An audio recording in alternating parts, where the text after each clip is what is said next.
Hey everyone, we wanted to thank you for sharing your time with us every week. Hazel and I love talking Destiny and interviewing guests. However, we realize that we produce a lot of content in our shows and it might be a little crazy at times. Yeah, especially all the Hazels getting off the rails and rabbit holes. It's crazy. Mother... So I had all kinds of ideas on how to change the show. Make 2 shows, split them in half, cut out content. I don't know. Yeah, trust me. You don't realize all the crazy shit he had in mind. So, you are welcome, listeners. I fought for you. Hey, I thought the new cat segment would be awesome. Yeah, because who doesn't love a 4-hour podcast? So, we are bringing back timestamps. We will provide them every week. Just look at the show description for the episode, and you can jump to where you like. For all you people out there like to zip around and don't have time for, all of our shenanigans. Yep, right there below the episode. Yeah, it's right there. Go look. I'll wait. Take your time, or not, because the longer you take, the more time this ad's going to be. Yeah. So anyway, we respect your time and know that you're busy with life and week and everything else. So, check them out. And later, Guardian. Come on, man, not that crap again. Hey, man, DMG loves cats. I mean, we see cat pics every week in the TWAB. I get it. You're pandering to him and Hippie, because Hippie likes them too. Yeah. It's not DMG anyway, you noob. It's Cosmo. No, DMG loves cats. It's Cosmo. I thought DMG loves cats, too.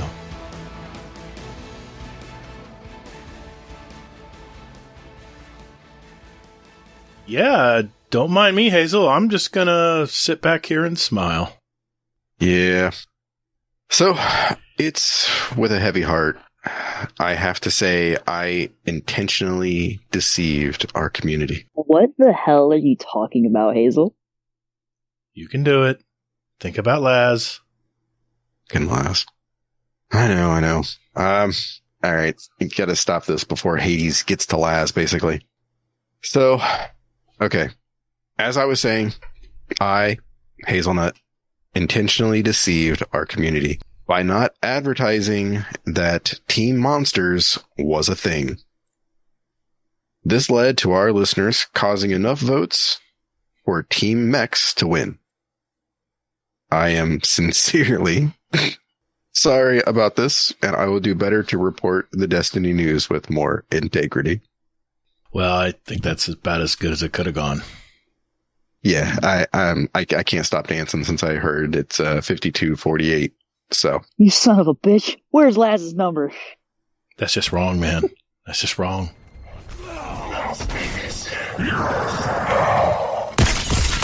Guardian down.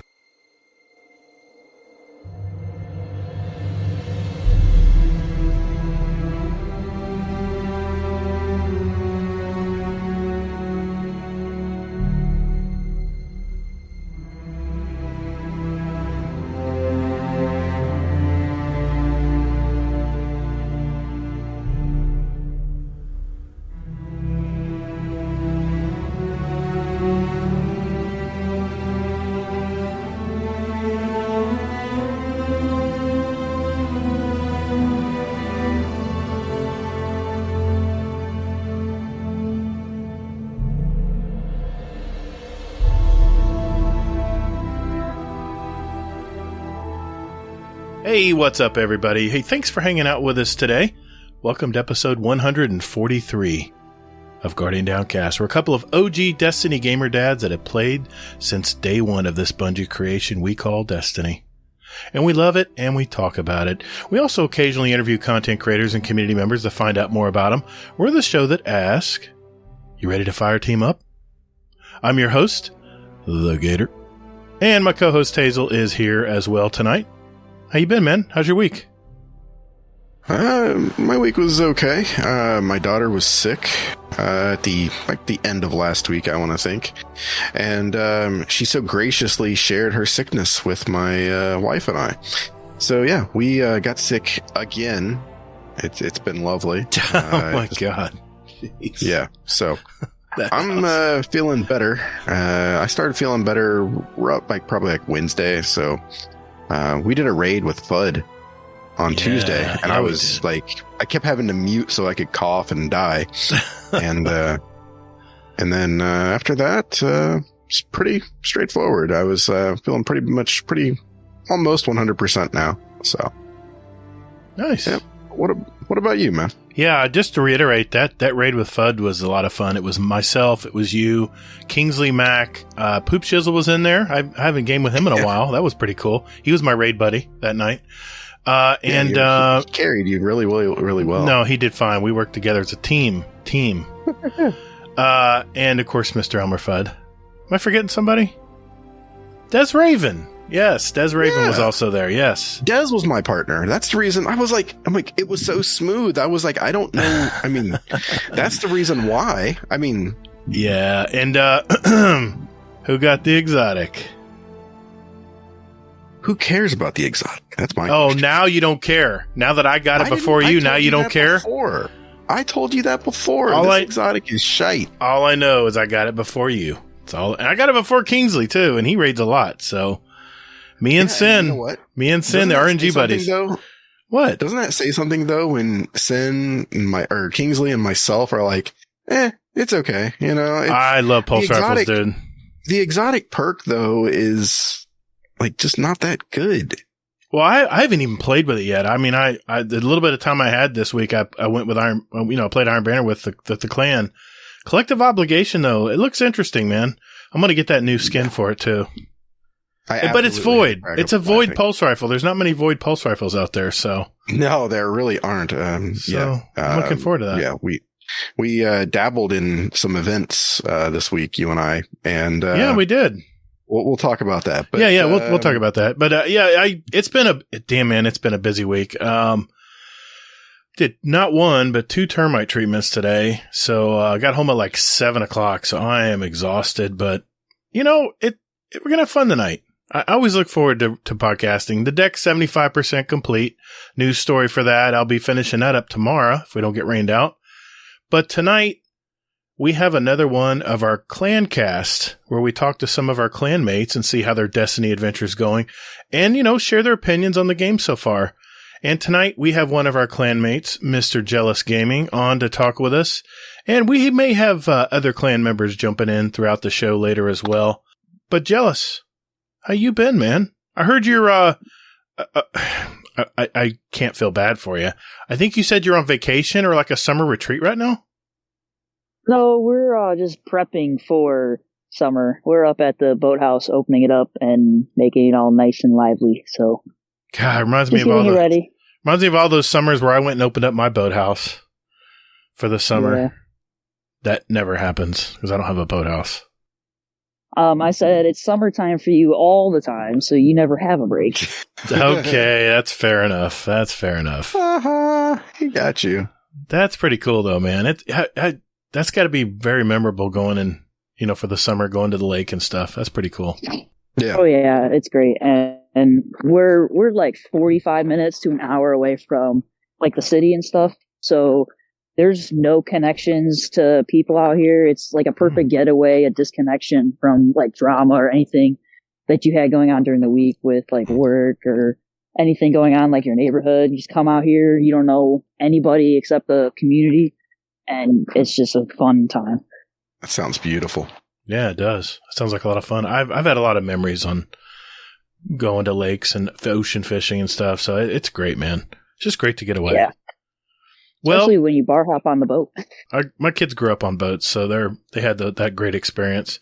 But here's what we have on tap tonight. First, we're going to catch up, talk about what's been going on in Destiny this week, and with Mr. Jellis here. Next, we might test his Twitch reflexes in our new and improved Fast Fire segment we call... Yeah, it's a speed run. Then Hazel's going to go over this week at Bungie for the 8th week of Season of the Risen. And before we go, we're going to answer some community questions, and I heard some good ones. And we're going to add 2 songs each to our award-winning Guardian Downcast show playlist. All right. I'm excited. Let's roll.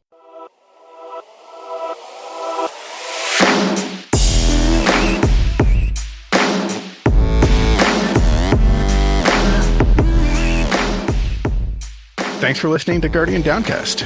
You can find us on Twitter at Guardian_D_cast. Or you can find us on Instagram at Guardian_Down_cast and see what picks our weekly guests want to share with you. Or just visit our website at guardiandowncast.com for all the contact info and where else to find us. And you can also play any past episodes you like in any order you like, right from your browser. Man, don't or me. Hey, Guardians, while you're at it, follow our Guardian Downcast show playlist on Spotify and iTunes. We post those links in our show description every week. So check us out, and later, Guardian. Toddles!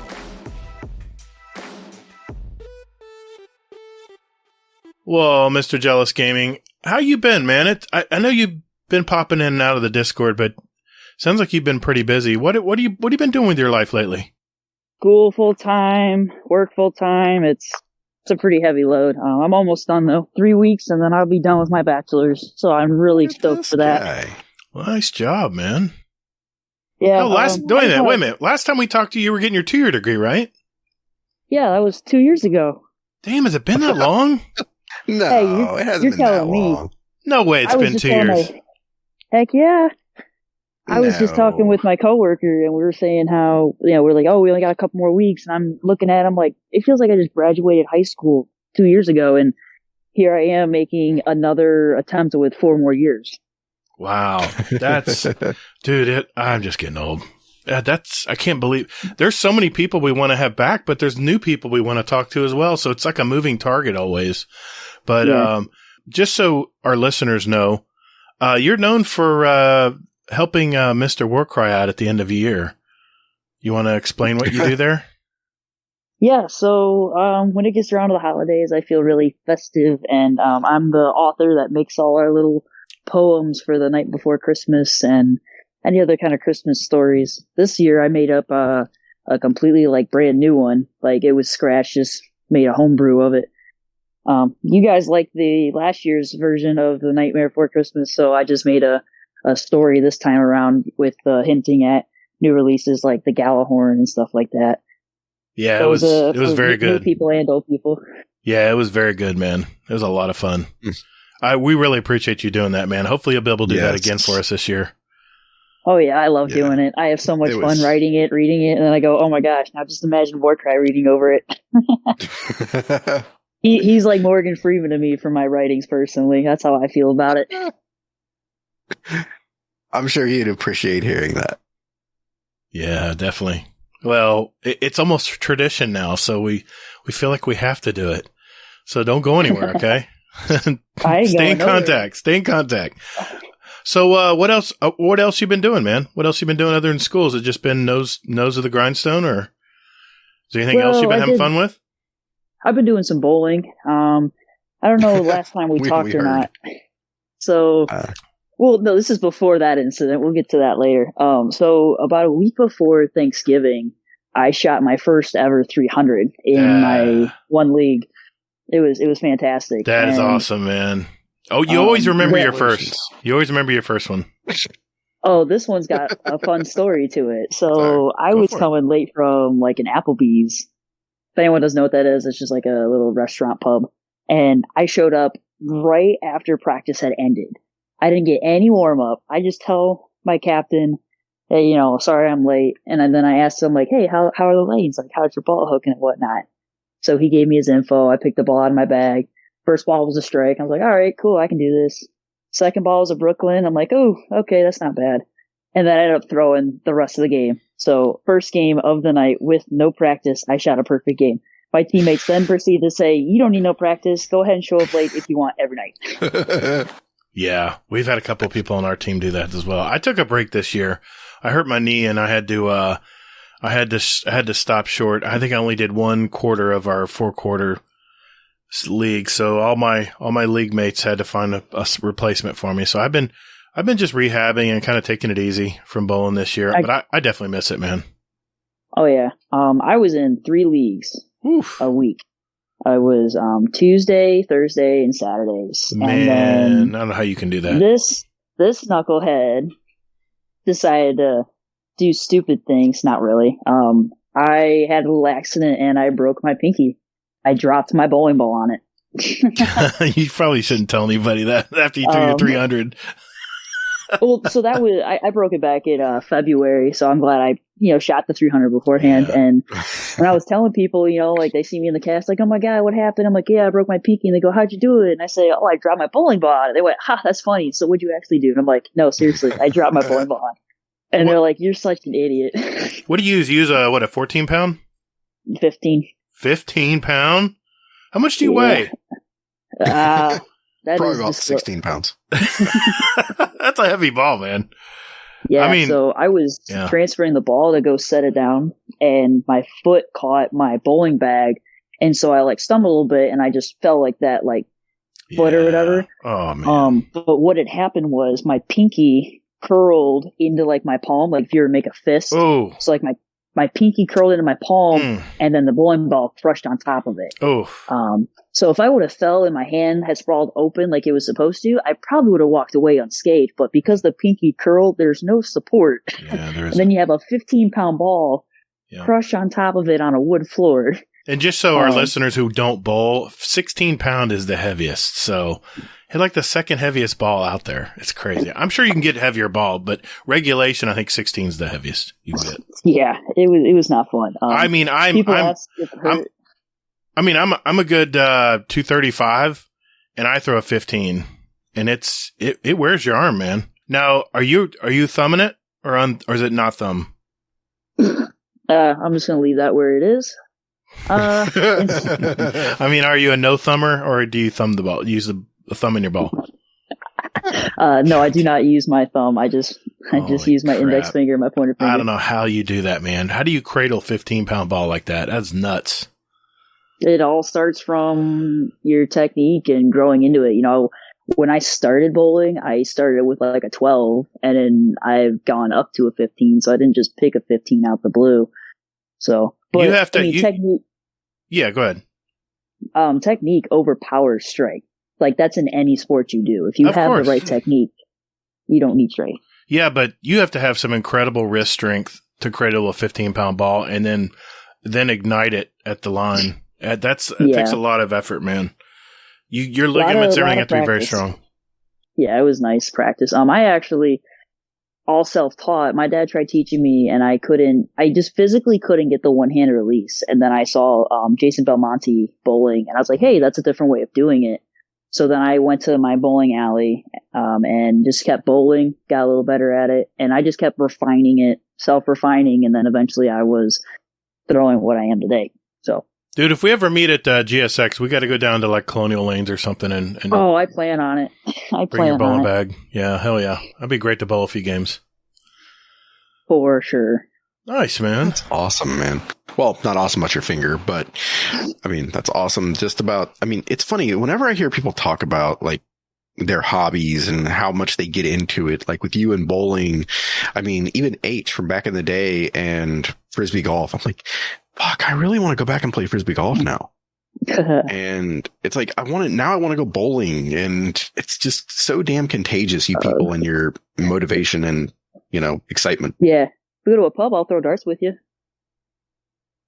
Darts, and I know that I suck at darts, so I'm less apt to play darts. I'll be honest there. Yeah, but as long as you have fun, that's all that matters. Yeah, and drink a lot. Maybe.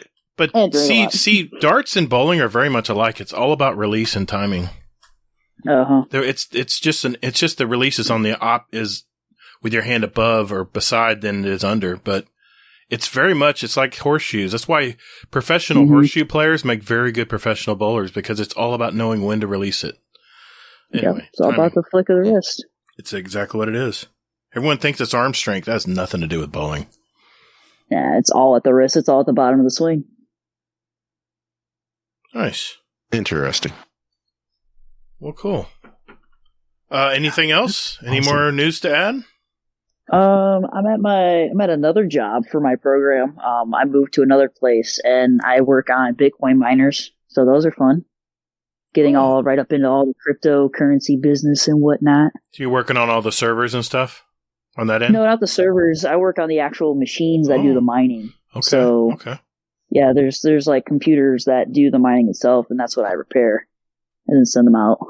You think that's the way Bitcoin will be mined in the future, or do you think it's just getting too expensive, or is it still a good return? No, it's going to be a good return. The only problem is the initial investment is where you're going to lose out for a little bit, because think of it like your solar energy. You know, at first, like you got to see how much solar you're going to be able to get, and then offset your energy bill, and then calculate how long till you start making profit again. But the reason I'm relating that to the crypto is because of how fluctuating the stock is with it. You know, it's up, it's down. Like back in October, it was like 70,000, and now it's like 44, I think, per share. Nice. So whatever your initial investment is, and if you have the money for the energy bill and then the wits to hold on for the bull ride, it'll be fine. Or you get a time machine and go back in time to 2010 and buy like 100. Yeah. There's a guy I work with, and that's his like part-time job. It's like he just basically like just buys crypto and, you know, just watches it and sells it whenever it gets decently high and everything else. Yep. Plays the penny game. Up a penny, down a penny. Yep, exactly. How's your dad doing? I know you said you got a gaming family, man. That's what I love about your family. Everybody in your family games. Is your dad still gaming? Yeah, it's actually ironic that you asked, because we were just playing Duck Hunt like not too long ago the other day. Oh, nice. Did he shoot the dog? Probably. Oh yeah, it's always like just the gesture. You shoot him and he goes like does his little laugh thing. Exactly. And then we go, all right, time to get serious. But AKA, our favorite thing to do, our favorite thing after Duck Hunt is we do the Contra and 2-man that without doing the Konami code. Nice. Well, I just dig it that your dad games. I wish my dad gamed. It's I don't know. Let me ask. It's a different generation, man. It is, and yeah, we just found out some news about my dad today. I was kind of bummed. I won't get into it, but he's his health is hurting right now. So he's getting up there. He's 77 years old now. So yeah, Sorry to hear that, man. yeah, it sucks getting old. It does. But all right. Well, what else, Hazel? What else are we gonna do here, man? Well, I was gonna ask. Are you watching anything? Playing anything? Oh, am I watching anything? Yes, I'm watching stuff. Of course I am. See. Wait a minute, Mo. Get your tablet out. Get your piece of paper out. He has a list. He says he's been writing down stuff on his list.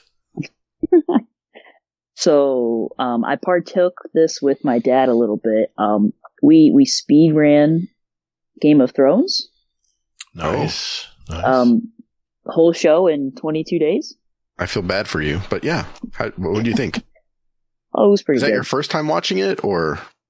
Mostly, yeah. I've seen bits here and there, but it wasn't too bad. Nice. I thought it had good story progression. I was okay with it. I just didn't like the ending. Yeah. A lot of the actors I knew from other stuff that I watched. Doctor Who, there were some actors from Doctor Who that were in that show, which were pretty cool.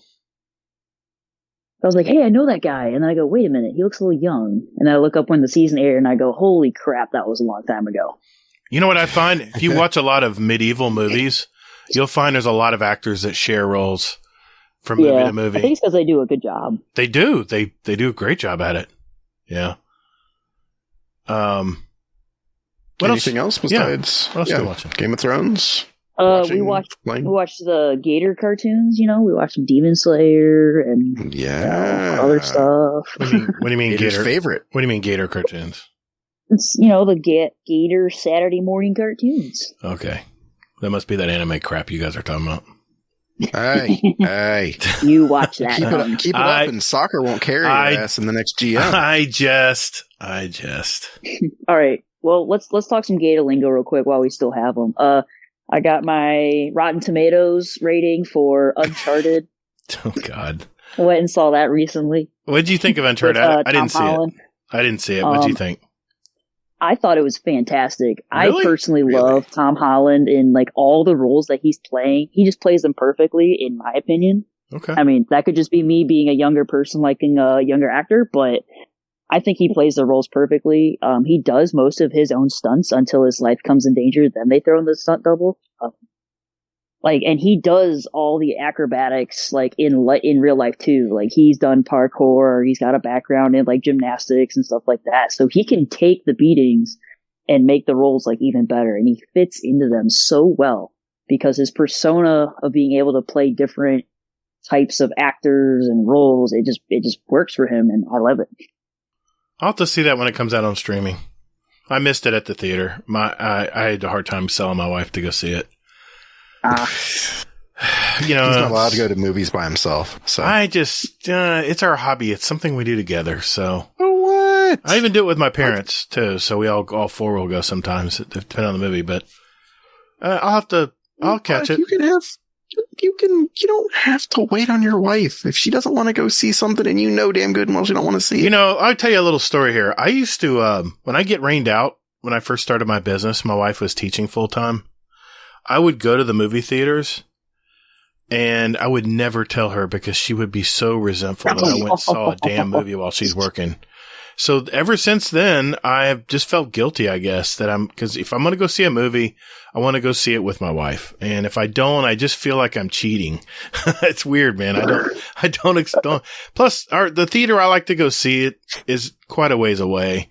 It's a good drive. And if I'm driving that far, I want to get some food while I'm in town and stuff. And we have a local theater here. It's nearby, but it's just not the same. He wants his recliner seats. Doesn't it? Widescreen IMAX. No, I'm just so mesmerized by this. I really am, because my wife is like, she's like the first person to tell me to go the fuck on and go see a movie by my own damn self. Really? Oh. So yeah, she's like, get the fuck out. Go. Just, wow. I don't want to see, but this all is because of one thing. She wanted to basically kind of build a bridge into stuff that I like and everything at one point way back when. Mm-hmm. Keywords 1 point way back when. And she was like, because there was a horror movie that I wanted to see. I was like, hey, I'm going to go see this horror movie. And she's just like, okay, well, she's like, I'll go too. I was like, no, you don't want to. You don't want to see this. Trust me. I was like, I barely want to see this. And she's like, no, it's okay. It won't be that bad. And it was worse than bad. She was walked out and she was crying. And I'm like, yeah, I didn't want to say I told you so. Never but again. Yeah. Ouch. Yeah. It was pretty brutal. And I was like, yeah, that was pretty extreme even for me. And I like horror movies. So, yeah. What was the movie? The Collection or The Collector. One of those two. Okay. I think it was The Collector. Okay. Yeah. Those movies are mind fucks, man. I can't do that. No, this was just pure gore and okay. I mean, there was animal brutality as well. And boy. It was just, there was a lot to it. And I was like, yeah, that's a bit much for me too. I was like, I probably would have left too. And I told her that, and she's like, would you have really left? I was like, no, I wouldn't have. That was years later. Oh my God. But, yeah. And then she was just like that night, she was just like, yeah, she's like, do you think that they caught the guy at the end of the movie? I was like, I don't know. Let me Google it. So I Googled it, and they were like, the killer gets away scot-free and everything else. And I was like, and there's a sequel planned. And I was like, yeah, they caught him. And she's like, wow. Good. Okay. And then they came out with that damn movie, The Collection. And she's like, did you lie to me? And I was like, no, it's a prequel. And she's like, oh, okay. So if she ever listens to this, she'll find that out, but we'll see. Oh boy. You've been, I look back, my wife has done so many things to try to be included in my hobbies. When I was into paintball, my wife actually did field paintball with me. And I remember her getting hit in the neck one time, and I freaked out. I was like, oh my God, she got hit in the neck with a paintball. I was worried she was going to have an ambulance, a bleed or a clot or something, Yeah. You get hit in the neck, that's a really tender spot. A lot of veins and stuff there. And she was fine. My God, the stuff my wife has done. I was into motorcycle riding, and my wife actually, I bought my wife a little Ninja 250. And no, it wasn't that small. No, it was a Ninja. It was a Ninja 650, and it's a 4-stroke. It's not 2-stroke. It was still a lot of pop though. I drove it home. It had a pop, and I remember her and I don't know if I've ever told this story, but we were just at my buddy's house. We were about to go right up to the Harley Davidson place. They were having like a weekend little concert and stuff. And we were going to ride up there together. And my wife, for some reason, she was trying to turn the bike around and she lost control of the front wheel. And she, instead of pulling the clutch in and just resetting and putting your feet on the ground, she tried to keep the clutch engaged and tried to maneuver it, and she dropped the bike. And she bumped her shoulder pretty good. And that is the point in my life where I said, if that was in the middle of a highway somewhere, I would have never lived that down. I would have never forgiven myself for putting my wife on a bike. So that was it. I think it was $3,500 in plastic and damage and stuff I had to fix, brake pedals and stuff. I traded the bike in. She's never been on a bike since. I remember that day is the only time I've ever seen my wife drunk, because I think she was in shock from the little bit of a bump she got. And she rode on the back of my bike, which she never does. And she drank like you wouldn't believe. I've never seen my wife so drunk. And, that was a good thing that came out of it. But my God, that's the point in my life where I saw that happening at like 20 feet in front of me. And I said, if that was on a main highway and she panicked and went into a lane of traffic, that would just be so terrible. But she's done all kinds of things. But now I think our movie watching is a safe hobby we can share. So that's a night of stories. Go. Night of stories, I guess. I don't know. Are you watching any other movies? Have you watched any movies other than the video game movie? I've been waiting for like Marvel stuff to come out. So I'm gonna go watch that Doctor Strange when it comes out here soon. Did you see Batman? No, I'm not really into the Batman stuff. Like, really? You just kind of pass on them for me. You might want to watch this one. That's what everyone's saying. That guy, I forgot his name. I'm sorry, but I know him from Harry Potter. He played Cedric. Yep, and then from Twilight. Yep. So he did a great job. It's been a while since I've seen him. I didn't think he'd pull it off, but he did a great job. Yeah, I can't wait. 4 more days from the time we're recording, and it'll be on HBO Max. Right. That'll be my second time. Guess I'll watch it there then. Yeah. There you go. Yeah, you'll like it. Shameless plug right there. How about you? How about you, Hazel? Anything else you've been watching, man? I started Stranger Things again because season 4 is coming up. Yeah. What? I can relate. What? I was just like the fact you said again. I didn't expect you to like restart it. Well, I mean, it's one of those things where, I mean, it's been like 2 years, a year and a half since season 3 came out. Okay, yeah, that's fair. I do that sometimes with some other shows. Anime. Yeah, I was like, I am going back and rewatching Demon Slayer, by the way. So. Yeah, I'm watching the entertainment arc right now, actually. Just started that up last week again. For the first time?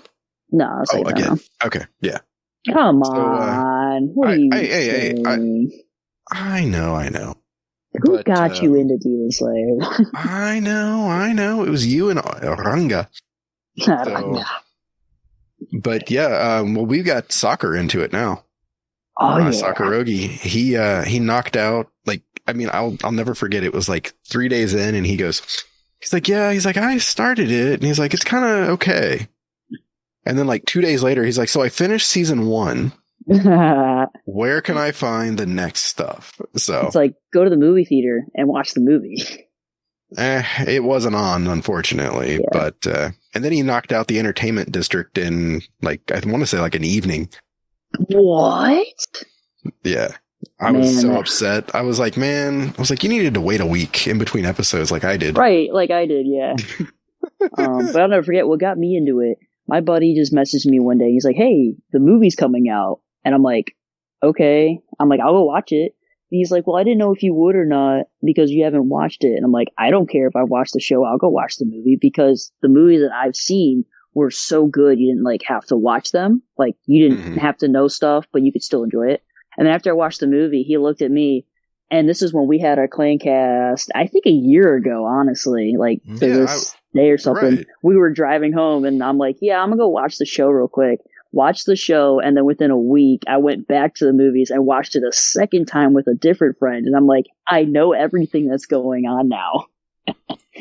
Well, the movies usually act as a standalone because it's usually a gateway to get people into the series. Not this one, Gatr. No? You believe it? Really? So with how COVID was working, they had to like put a halt on production. So they made this movie instead of making it like a season. Now they did later, but we're not gonna say that right now. And I kid you not, the first 5 minutes of the movie were the last 5 minutes of the season finale, quote unquote, episode of season 1.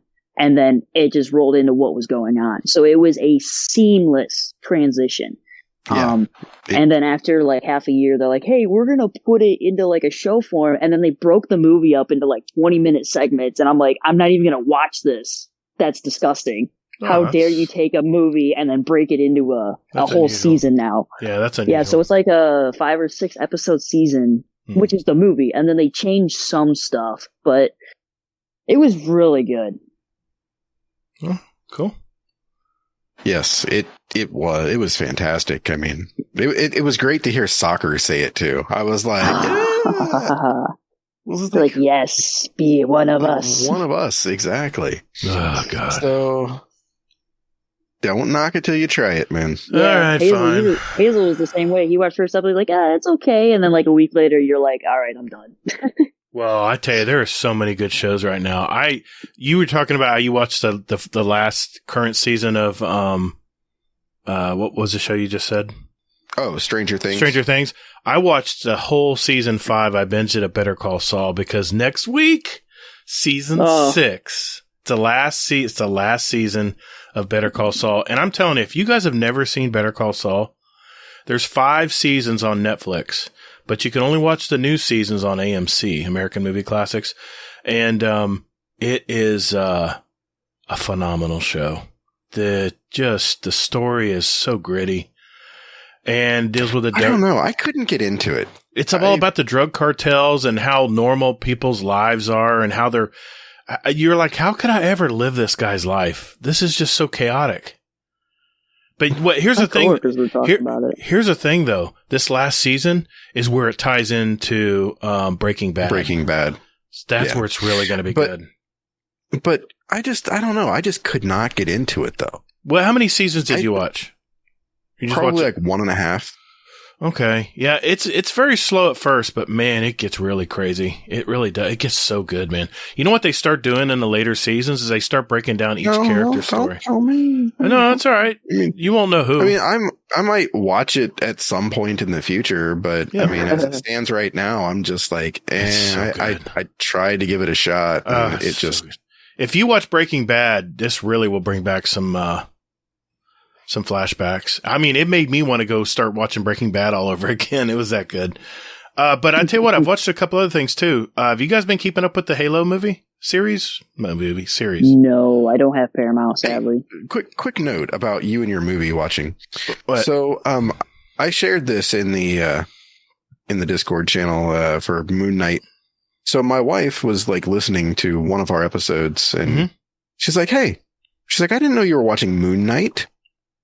And I was like, uh-oh. Like, oh shit, here it comes. I was like, oh yeah, I didn't know you were interested in that. And then she never really answered that question. But she basically was just like, she's like, I thought that it was over. I was like, what do you mean? She's like, well, Gatr kept calling it a movie. And I'm like, I just lost it. I was like, yeah. Okay, so Gatr. It's not a fucking movie. All right. The Moon Knight series, which is on Disney Plus. I just saw the latest. I think it's 4 out now? Halo.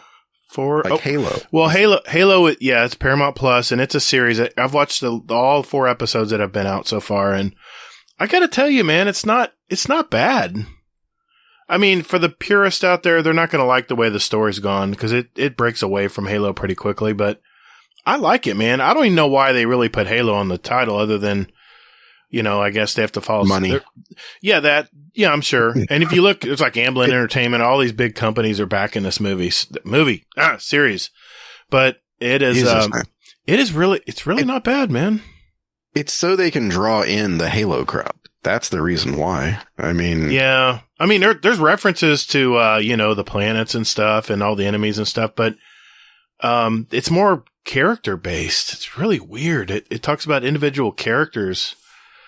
I won't get into it too much, but I'm not hating it. It's not like Breaking Bad or Better Call Saul, but it's entertaining. It's keeping me entertained. I'm looking forward to next week. What do you think of Moon Knight so far? I mean, what's our fourth episode on that too?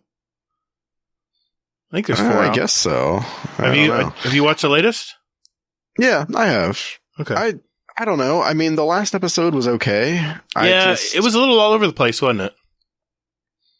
Well, I mean, after the second episode, I mean, I think this is episode 3, maybe. I don't know. I thought it was 4. But it just couldn't stand up to the second episode. The second episode for me was super just perfect. And right. I don't know. This one was just sort of, I don't know, meh. Well, okay. I'm enjoying it. It's, I'm looking forward to the next Disney Plus release and the Star Wars. Oh, with Obi-Wan. Obi-Wan. My God. I don't care about Obi-Wan. What? Be huge for Blasphemy. I'm not watching it. What? I'm not watching You're it. going to watch it. I'm not. You're going to watch it. I'm not. No, I'm not. Just like I gave up on, what was it? Book of fucking Boba Fett. You didn't see Boba Fett all the way through? No. I finished that one through. Why would I? Wow, that's terrible, dude. That was a fucking train wreck of a show. It was not. It wasn't that bad. It was very entertaining. That bad. It was entertaining. I mean, it's not. My ball sack would be entertaining too. All right, whatever. But one other show I wanted to mention before we move on is I just actually this morning saw the brand new Amazon show Outer Range with Josh Brolin. It's about a cattle rancher, kind of mixed with.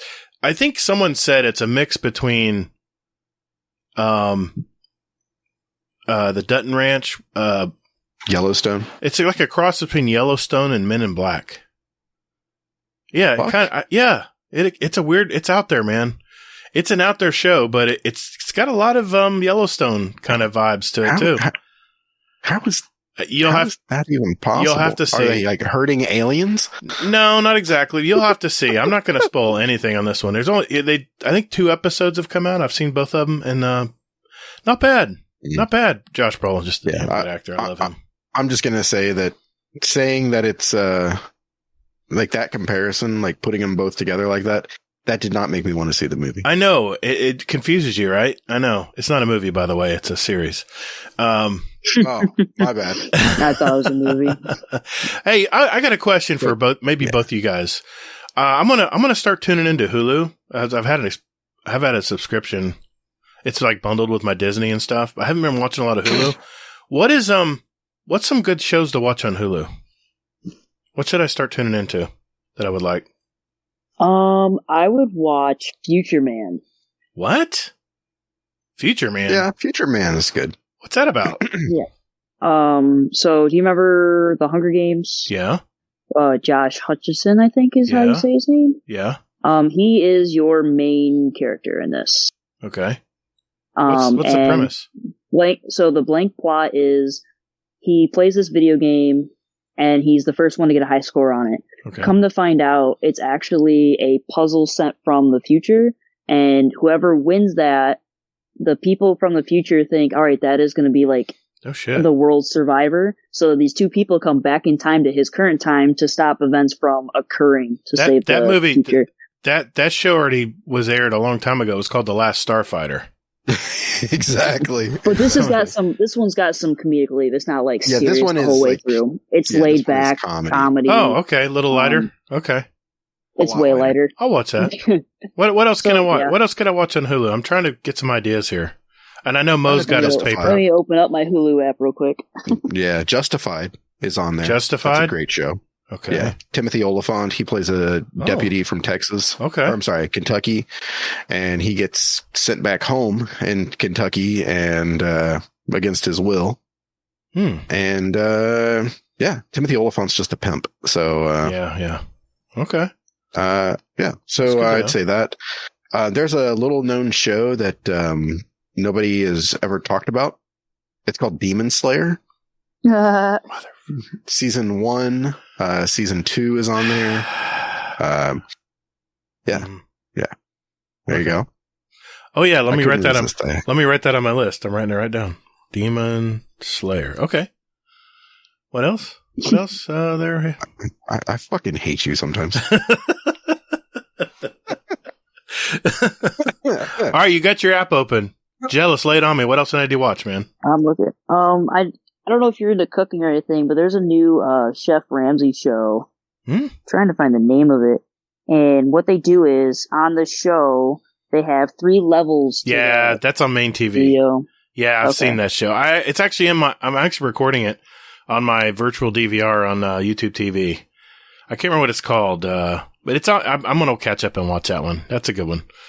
I know a lot of network stuff gets into Hulu too, but yeah. Well, that's the main thing with it. Are there any like FX shows? Because I heard there's a lot of good FX shows. Yeah. I have Justified's an FX show. Justified is? That one's pretty good. Lone Star? 911 Lone Star. Okay, all right. That's good to know. It says, so a New York firefighter, along with his son, relocates to Austin, where he must try to balance the duties of saving those who are at their most vulnerable and solving the problems in his own life. Okay. Is there any sci-fi or anything like that? I love sci-fi. Future Man? Okay, I'll watch that. I could have sworn I saw a show. I could have sworn I saw a show that said it was on FX. It looked pretty dark. Super. My wife and I just started Severance. Man, is that a weird ass show, man? I've heard about that. The first episode throws you for a loop. We've only seen the first episode, and I was like, "What is this?" It's really the cold open it has is just throws you for a loop. But, I would say there's another show, What We Do in Shadows, is on. It's an FX show that's on there. Okay. Yeah, right. That's a comedy. Okay. Sci-fi. I won't subject you to that one, just because I think it's too far out of your realm. I don't know, man. I'm pretty out there. For being cookie cutter, yeah. Oh my God. Sometimes I hate you. That's why this works. Oh my God. I would say Legion then. There you go. Legion. I heard about that. That's the show. Good. I heard about that show. You're not prepared for Legions. I'll be fine. Don't you worry. I'll be fine. I give you probably 4 episodes before you bounce. Legion? Okay. Yeah. I remember the movie Legion. It's out there, man. It was about the Archangel. It's not anything like that. No. Okay. No. Okay. I would say Atlanta. That's a show that I'm watching. I that's one I definitely want to see. I love that guy. It's super good. I got like 3 months of stuff to watch now. Sweet. There's always Bob Ross too. Bob Ross, the artist? Yep, The Joy of Painting. Pass. I hated him when he was on public television. You kidding me? I know he's a fad. I know all those Twitch. I love people love watching him on Twitch. Who the hell hates Bob Ross? Dude, come on. Guy that lives down in Florida. That's an ASMR show, man. It's just his gentle voice. That's the only reason people. What? How dare you throw ASMR on top of Bob Ross when that term didn't even exist back then? All right, we're off the rails now. Just put your little bush on your painting and move on. It's a happy tree, you dick. Now, you told me to watch Hell or High Water, too. I got to watch that one still. That's a movie, yes. Yeah. Yes. Okay. I'm going to watch that one. Yeah, you need to, Yes, that is fantastic. The Northman, I think, is coming out, I think, next week. That's a Viking movie. I'm definitely watching that. I love stuff like that. We're going to watch, it's called everything. Was it? It's everything all the time. Yeah, my son just brought his fiance. Everything, everywhere, all at once. Yeah, my son just brought his fiance tonight to that, and he goes, "You guys got to see that." So we're probably going to see that Sunday. Yes, that's on my list. Okay, so cool, nice. Oh, that reminds me, Hazel. Oh, of course, Fantastic Beasts is out now, but I'm going to watch that next week too. Oh yeah, I got to get to the movies for that one. And then Doctor Strange right after that. Any of those? Doctor Strange is right after that. A lot of good stuff coming. Anything else, gentlemen? Anything else we need to? He was thinking of something. Just for you, I can message it to you though. Gatr probably doesn't want to hear it.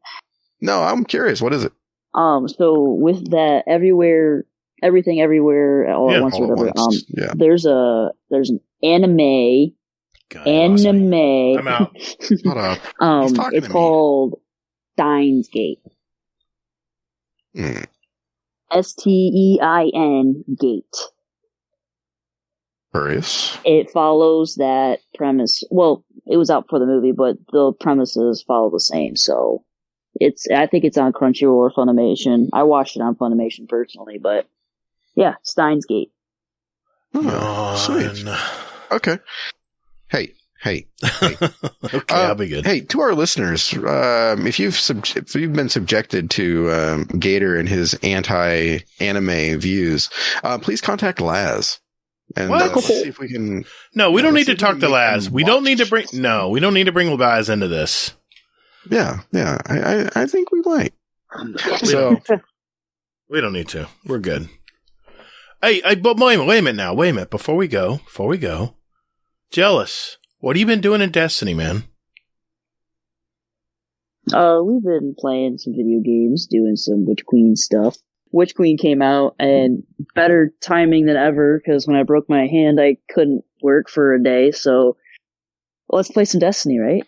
Right. And we played that really, really well. It was similar to when Beyond Light came out, and we just sat down, and the sun was up at one point. It went down. I think it came back up. I don't know. It was all a blur. Like 14 hours went by, and the campaign was done. Sounds about right. Yeah. And then you go, oh crap, I'm like 200 higher than 30 minutes ago when I started. And then you look at the clock and you say, that's not 30 minutes, that's 3 hours. So it was really fun. I was telling you guys earlier how All Thumbs invited me randomly just to help him out. I don't know what I'm getting myself into. I'm just sitting at the tower. And lo and behold, I spawn underneath a big bell tower, and I just drop my head at my desk and I go, here we go again. just got out of the gauntlet. I'm getting thrown right back in. The time suck is real, man. Yeah, but it was all fun. Well, it's like all fun with all thumbs. There you go. It's like all expansions, man. They give you a lot to do up front, and you're like, "Oh my god, I'm never gonna get this done." And then you realize, just pace yourself. You're all right. I'm so excited. I just got enough of my deep sight Insidious, so I finally crafted an Insidious, and I put that ornament on the what is that fancy thing that we got in the night.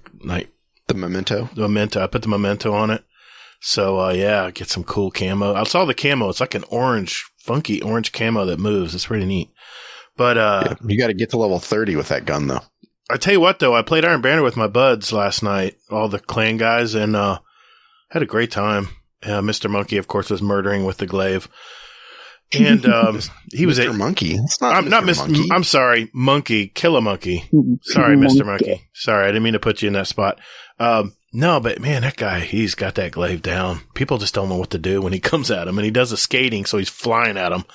But I love glaive. It's fun. I liked it when it first came out, but the Insidious, I used it all night last night. I got to like level 5 if they're playing for like 2-3 hours of Banner. So yeah, I'm already getting there pretty quick. So yeah. Nice. Anything else anybody's been doing in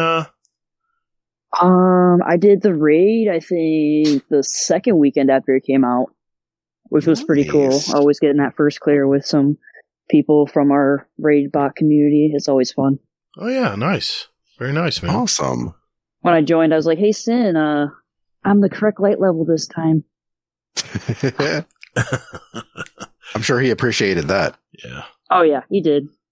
That is such a fun raid, isn't it? It keeps me. It's just tough enough to still, after running it 5, 6, 7 times, that I still enjoy it every time we run it. Yeah. By the end of the first run, by the end of the first entire raid, I actually started memorizing the symbols. I had them on my phone, and then we had to keep doing the wipe at the final encounter. By the time we were done, I didn't need my phone anymore. Nice. Pretty much. That's very true. But it is a lot of symbols. It was crazy. It's like 25 or something, right? I've got them all down now. I think so. Yeah. The Guardian one still gets me every now and then because it looks similar to some of the other ones, like Witness. Looks like Praise and Witness. Yeah, they all look kind of identical. But I've learned you can just do it enough times, man. It's just about getting the reps. But yeah, that is a fun raid, man. And then they got Hazel will talk about it later, but. What else? Didn't we do something, Hazel, this week? I can't remember. We did something together. Yeah, we did. We subjected you, Soccer Oogie and I, to a GM. Oh my God, that was fun. That was so much fun. It was baby's first GM. It was like 15 minutes. We were done. I'm like, that's it? I get all this stuff? I'm like, can we do another one? No. That's not at all how you asked. You asked and you were like, so that wasn't as bad as I thought it was going to be. Now the letters GM look a little smaller. Yeah, exactly. He's like, do you want to maybe, if you're around, we could maybe do another. Yeah, that might have been the way I did it. That might have been the way I stated it. Yeah, he was nowhere near upfront about it and going he's like, oh my God, that was easy. Let's do another. No, I was, it helps when you have people know what they're doing in your party. So, I mean, they were murdering in front of me, ahead of me, but, I mean, it was, what was the raid? What was the strike? It was, the one on the arms dealer. So it's kind of a one we know pretty well, but, you guys agreed to, to help me get my Conqueror title. That's going to be sweet. Yeah. I mean, all I really need to do is, I think I need to use 3 different subclasses, and then I got to 3 more subclasses. 3 more subclasses because I was using Void that night, and then just do all the ones I haven't done yet. So yeah, I think coincidentally enough is all we have to do too. Yeah, so it works out. Everybody wins. I love it. So I think I need to catch up though. I need to do the Spire, the Red Keep, whatever it's called. Scarlet Keep. Yeah. Yeah, I need to do that one before the reset, I guess, because that way we're all caught up, right? I would say I'd love to do a Spire, but that don't exist no more. Yeah, I know. I was wishful thinking, I guess. Yeah. But man, I gotta admit, man, I gotta admit, it wasn't as bad as I thought. And when you build into it and everything else. And you just have to stay back. You just can't run out there. I mean, you definitely cannot go out there and just run over stuff like you do in regular strikes. I got one shot by a Scion. I'm like, what just happened? And it just shows a Scion raising his hand laughing. I'm like, what? Nah, you got smited. So if you use cover well, I mean, you can, if you all are communicating, which we were, we can, pick things off little by little. I love playing it that way. I love it when it's like chess, you're one move at a time. All right, let's take the Scions out. All right, let's take the bosses out. And you had a special ability where Hazel, when you use a finisher on a boss, everybody would get heavy ammo. I'm like, this is sweet. I said, it got to the point where I was like, hey, that one's almost ready to finish. Hazel, can you go get him? I need some more ammo. Yeah, he was like just free using his ammo and everything. And I was just cracking up. I'm like, who's using their fucking heavy for? I got it. Ads? Use it. And it was solar burn, right, so I had the Gallahorn. Died to Wolfpack rounds. That's it, man. I just had the Gallahorn. I was having fun with Gallahorn. It was great. Yeah, look at you having fun in a GM. Whoever thought that? What? Well, you know what? Wow, it only took a whole fucking season of me doing them. You know what? You know what I loved about it though? No, I was right. No fucking timer. There was no a timer. but not really. It counts up, it don't count down. Yeah, and you get less points, I guess, if you linger in there too long. But with 3 people, we easily got through it quick enough. Gatr don't like speed running. Well, I mean, we did a few speedrun things in the middle there, but those are just smart moves. I mean, it saves you a lot of time. But no, man, I had a great time. Yeah. I'm glad you guys helped me through that because I think I want to get my Conqueror title now. His feet wet and he wants to go swimming. I think I want to swim a little bit closer to the deep end now. I'll tell you this. They get harder from here. So. I was going to say, I'm still going to need my little water, my little arm. What do they call them? Little floaties. The floaties. I'm still going to need my floaties probably, but I don't know. I'm easing into it. I think it's something I can't help it, man. I'm loving PvE more than PvP, and I thought I'd never ever say that. But I'm really... You can break your builds. Well, being PvP, let's be honest, is pretty stale right now. They haven't put any new maps in. There's nothing really new in PvP. So I'm like, you know what? Besides Void 3.0. Well, of course, but and changing the meta. Invisible hunter shotgunners, putting a shotgun up your ass in the middle of the game. But other than that, I mean, it's pretty much the status quo. And, I don't know. What I'm trying to do is get my full value of the game. I'm trying to enjoy all the in-game content. So, I mean, I think it was kind of my goal this season was I wanted to enjoy all the PvE content. So I'm having fun. There you go. And you get rewarded for it. That's the really cool thing about it, I got like 3 exotics. I got a bunch of golf balls. Wish we could have gotten alloys, but that's okay. I'll live. Yeah. Well, you know what? I did another GM that same night. Huh? I did an LFG one, and we did it, I think, in like 12 minutes. We did it even shorter time. Jeez. Oh. And then I did another 2 GM, like same GM. So, wow. I would say that I'm good on golf balls, but I ended up making like 2 new builds. Nice. So now I need more golf balls. Never have too many golf balls. Never. Wow. Yeah. Nice. Anything else, guys? Anything else in Destiny before we move on? I hit 1560. Oh, that's right. I'm almost there. I'm like 1558. But only because I kind of took a break. I kind of took a little bit of a time off. Yeah, I was catching up on my shows, and there was probably, other than the community events, I really didn't do a whole lot the last few weeks. I've been kind of just pacing myself, so... Oh, good thing you took a break. This Guardian Games is just around the corner. You need those bounties. I'm going to participate in that. Hell yeah. Team Yellow. I can care less who wins, though. I can care less. Even if Warlocks win, I could care less about that little chintzy statue that no one ever sees. We're the only ones that don't got it, though. Yeah, I know. You almost think they're going to just manipulate it where the Warlocks win this time. Here we go again. I'm tempted to fucking, hardcore play it just to make sure that that just doesn't play happen. all 3 characters and you win no matter what. Unbelievable. Unbelievable. I want to make sure that Warlocks stay with their books and they don't Our need cheat a trophy. Codes? Yeah, exactly. Unbelievable. Wow. What? Okay. What did I say? I'm not. We're good. I'm fine. Hey man, cheat codes over crayons every day. Hell yeah. No. Hell yeah. No. You're just not eating the right ones. I'm not eating any. Was it a 64 pack? Okay. All right. Hey, let's get this speed run done. Hazel, what do you think? Let's get this bread. Let's do it. I mean, you got another crack at the title here, Jealous. Let's see if we can do it. You can do it, man. I think he's got it. I think this is Jealous's moment. I'm sending good vibes. He's gonna take it. I'm sending good vibes his way. Dance right now. All right, just make sure your phone's got a good connection. All right, we're gonna do that. Yep. We're gonna do it right after this, guys. Call the Praxic Order. Call the Thanatonauts, the Jinsen Scribes. Call everyone so they can witness you. Okay, listeners, this segment is called the Speed Run. This is where we have a database of over 385 questions asked at random. That sounded just as bad. Oh. How am I going to do this?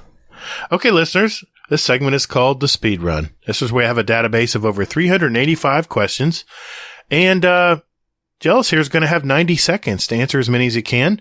These are short 1 or 2 word answers, and at the end of the year, the guest with the most answer will win a prize and title of 2022 SpeedRun Champion. Remember, the questions are randomly asked. No one can memorize the order. Just quickly answer what quickly comes to mind.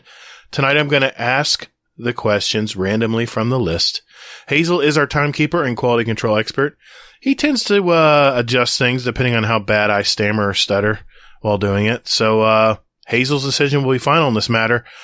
Sharp Valor and RushJet are our co-leaders at 33 questions answered. So what do you think, Jellis? You ready to do this, man? Ooh, let's break that 33, go for that 35. All right, I'll read them as fast as you answer them, man. So that's all I can promise. All right. As long as you can hear me, that's all that matters, right? I can hear you. I can hear you pretty good. All right. Hazel, you got the clock ready? Yes, sir.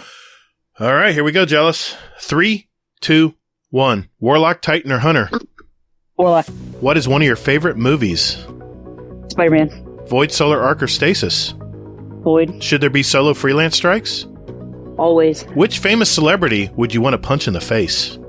Samuel L. Jackson. Happy or sad failsafe? Happy. McDonald's or Burger King?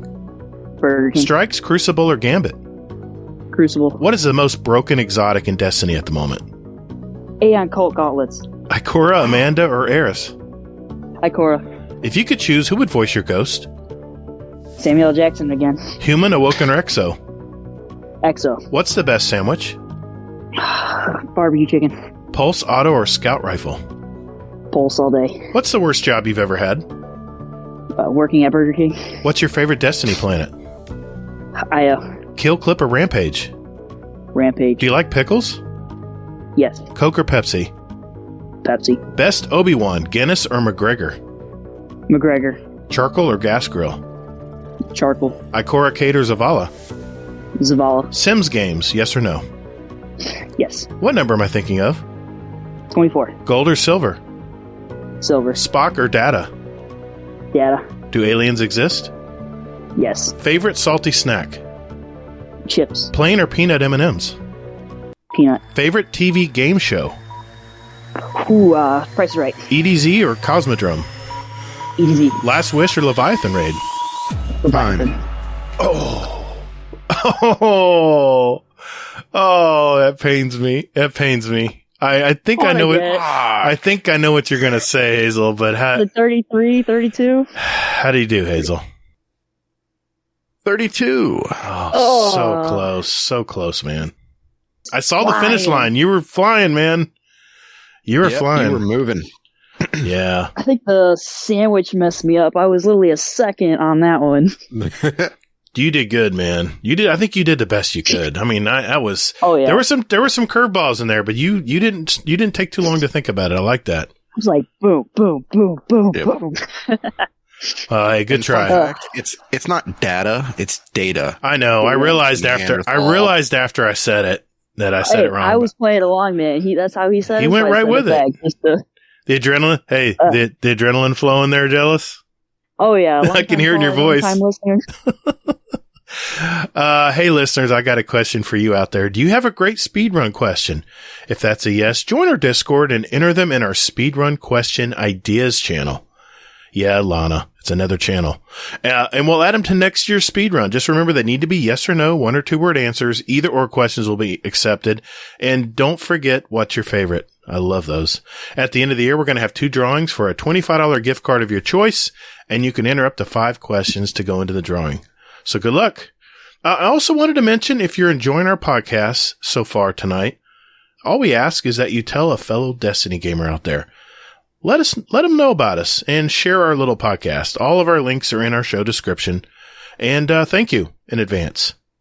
All right. Sounds good. Let's move on to our next segment. And that is This Week at Bungie.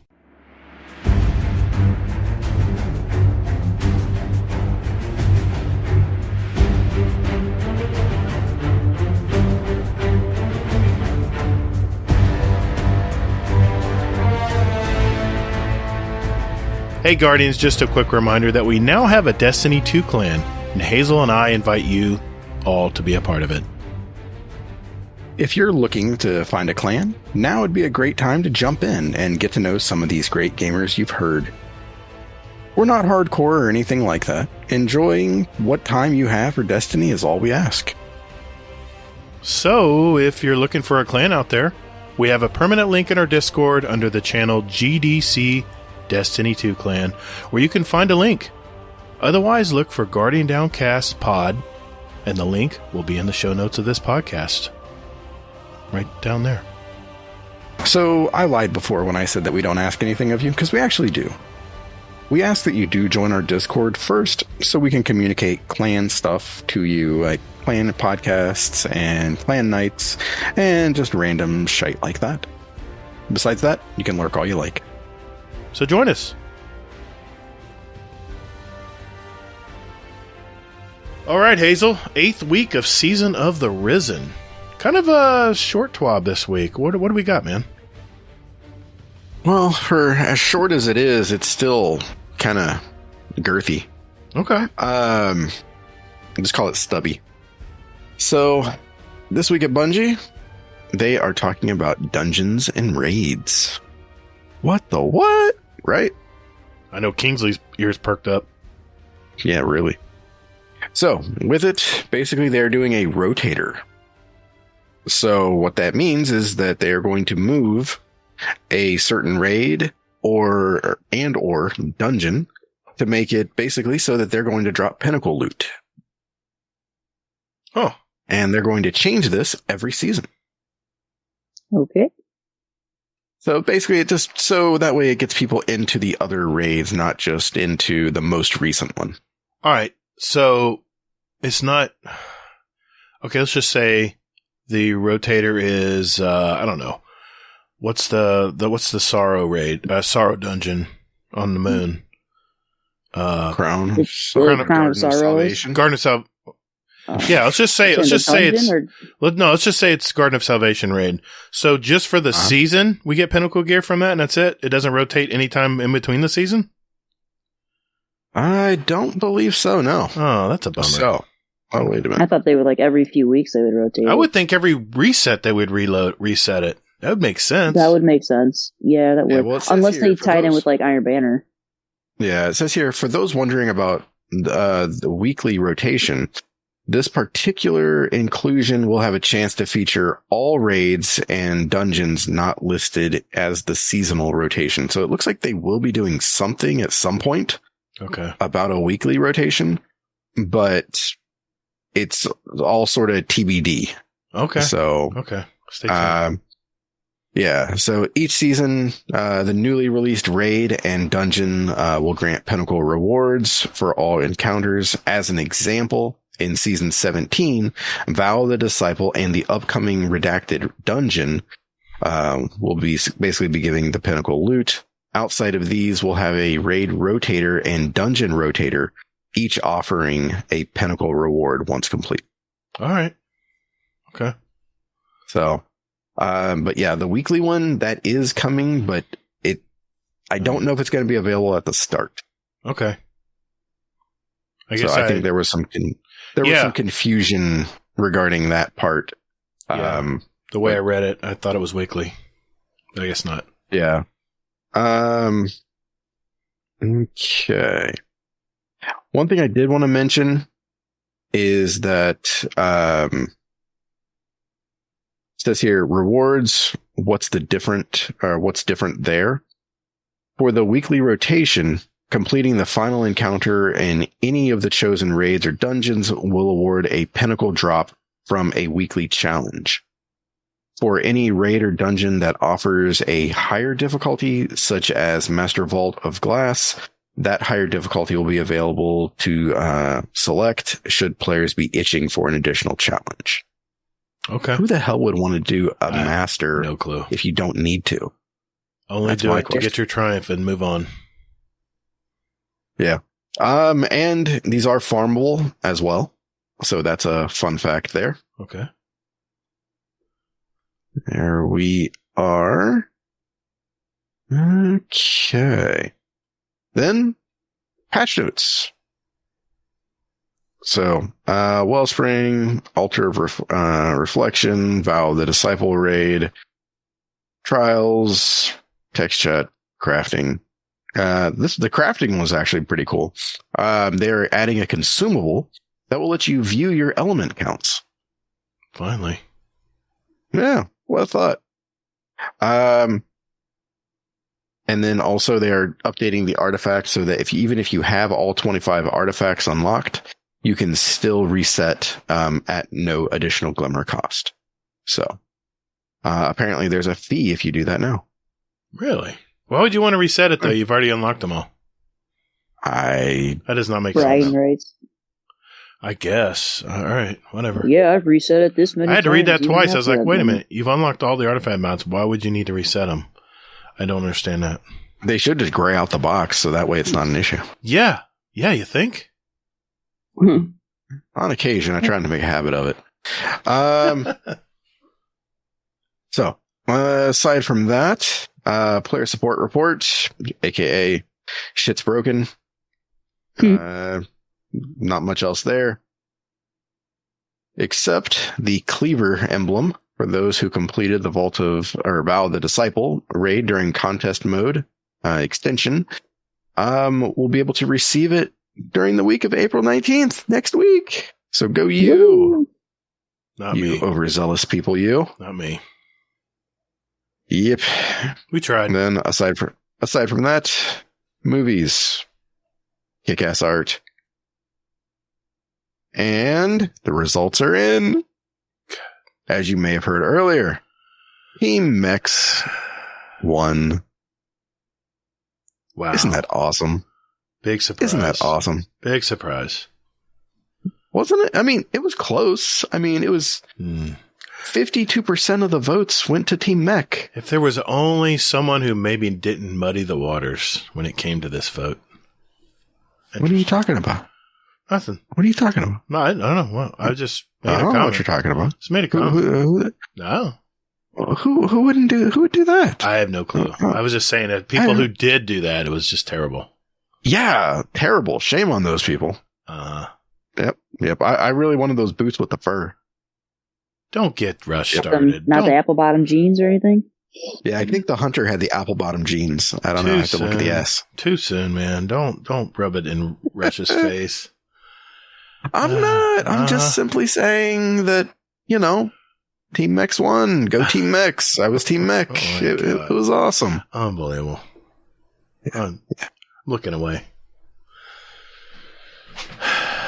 I'm in timeout, y'all. So. All right. One other thing to mention is Vow of the Disciple Master drops next week. Yeah. So for those of you looking to get your title for Vow, which is Disciple Slayer, you will need to do all the challenges on that. Oof. Yeah. So Swift Destruction, which is the one where you have to kill the ogres all at the same time or within like 5 seconds of each other. Base Information, where you have to get one of the little symbols during the crypt. What is his name? The fucking. I want to say the Crypt Keeper, but it's not him. It's Glyph Keeper. Glyph. No, the Caretaker. Oh, Caretaker. Yeah, Caretaker. Yeah. Gotcha. You have to get one there. Defense is down, which is going to be an absolute pain in the ass, I'm guessing, on Master. Is basically you can only each person can kill one taken knight at a time, and that is it. Oof. And then Looping Catalyst. Yeah. Looping Catalyst is, and that's in the exhibition. Looping Catalyst is the one where you basically have to make sure that you get it the first run, where you can't miss 2 of the banking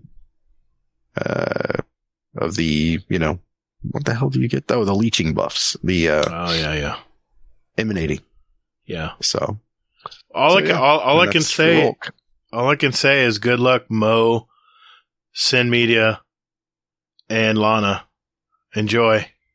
I heard Lana slipped to second place in Triumphs. That's bad. Oh, I'm just feeling the fire.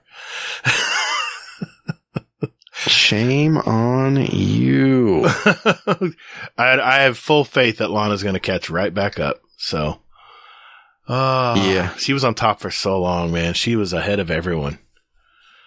Oh, yep. Tables And yeah, and she's actually been asking about scrims. So really, that should be fun. Oh, yes. Okay. Nice, Jealous. Nice. Like That's a beautiful picture. I like it. Got a nice drizzle going on, so I got the rain hitting that steel awning above my head. It's nice. Yeah, I can barely hear it. 46 degrees. Ooh, perfect. Pass on that. Yeah, I'm good. Hazel, I got a couple beers up here. You can swing by. Yeah, it's okay. It's not too close to me, or else I would. Yeah, I wanted to mention too. Chubby Wizard was in the Orlando area this week. Come down with his family. One of his daughters is going to school here, I think. And awesome. I couldn't catch him for a lunch, but next time, buddy. I just wanted to give him a shout out. He was down here enjoying the weather and he came down here at a good time. It's good, decent weather. But and I love the part where Hippie says, "I should go." I still love that. I still love that saying, man. I still love that saying. All right. Well, and then one last thing is they did another community focus on Indeedee.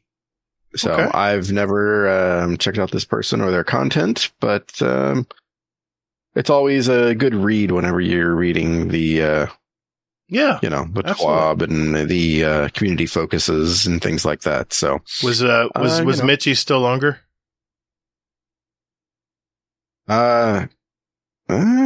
This one's decently long, but yeah, Mitchie probably still has the record though. Nice. Good on you, Mitchie. I think he just got Bruno, and Bruno gave him,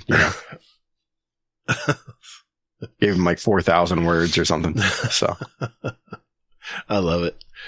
All right. Anything else? I believe that is it. Very good. Very good. I'm looking forward to this tonight. We got community questions. And I'm looking forward to these. We'll do those right after this.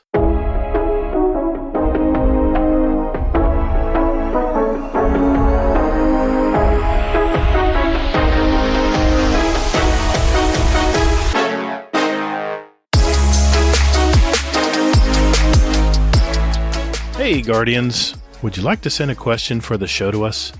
There are 4 easy ways to do it. First, join our Discord server. There's a join link in our show notes.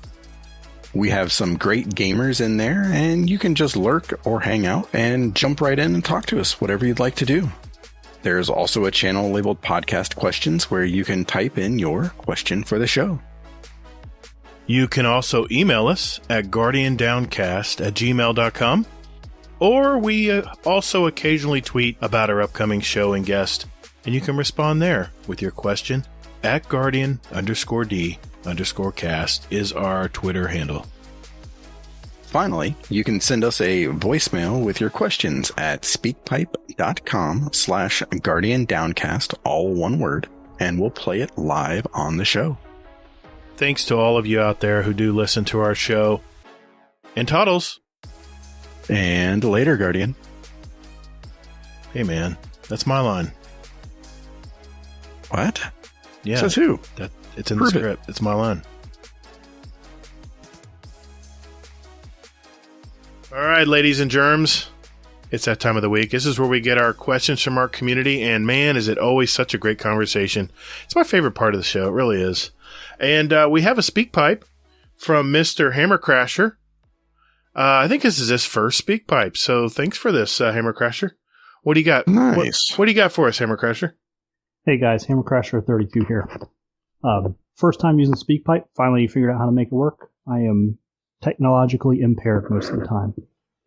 I was listening to the Not Arf podcast quite a while ago, and reminded me of when he was on Two Titans and a Hunter doing a lore segment about Eva Levante and her time in the Red War, getting refugees and lightless guardians out of the last city. Racking her shotgun, blasting Cabal, just being a general, dependable, badass old lady. I would love to see that story put into a TV series. What lesser known stories in the Destiny universe would you like to see put to the small screen? And hopefully it really happens, because, Sony's involved. Alright, later guys. Thanks, Hammer Crasher. Ooh. Great story. Great question, man. I didn't tell these guys about that question. I wanted to see fresh off their mind what they thought. So, Jealous, what do you think, man? What side story would you like to see on the big screen? I would really love to see the Cade journals be animated. Oh, okay. Yeah, those are great. That was very good lore. And as you found them, he'd actually hear his voice as you picked him up. It was great. Yeah, I would love to see those as like a side, like little shorts or something. Nice. I like that. Hazel, what about you, man? You thought of one? I mean, I'm just trying to narrow it down now. I know. I've got three. I've got three things. Yeah, there's so many.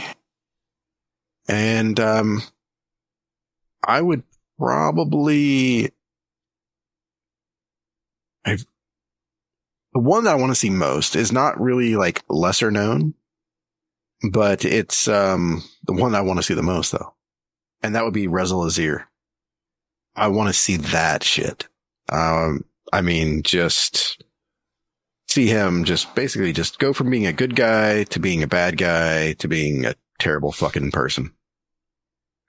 So I think that would be a pretty fun or disturbing watch, But aside from that, if you're going to say your three, then I was going to say the tale of the Drifter. Yes. That was one of my three. Who wouldn't want to see that? Hell yeah, dude. He's the most interesting. See him bang Knuckles? I mean, that'd be... Yeah. Man, everyone's got to pick on Knuckles. What the hell? I wouldn't pick on Knuckles. Oh, well, he did, I guess. Get banged enough. I mean, I guess he's going to be in a fucking mood. I guess so.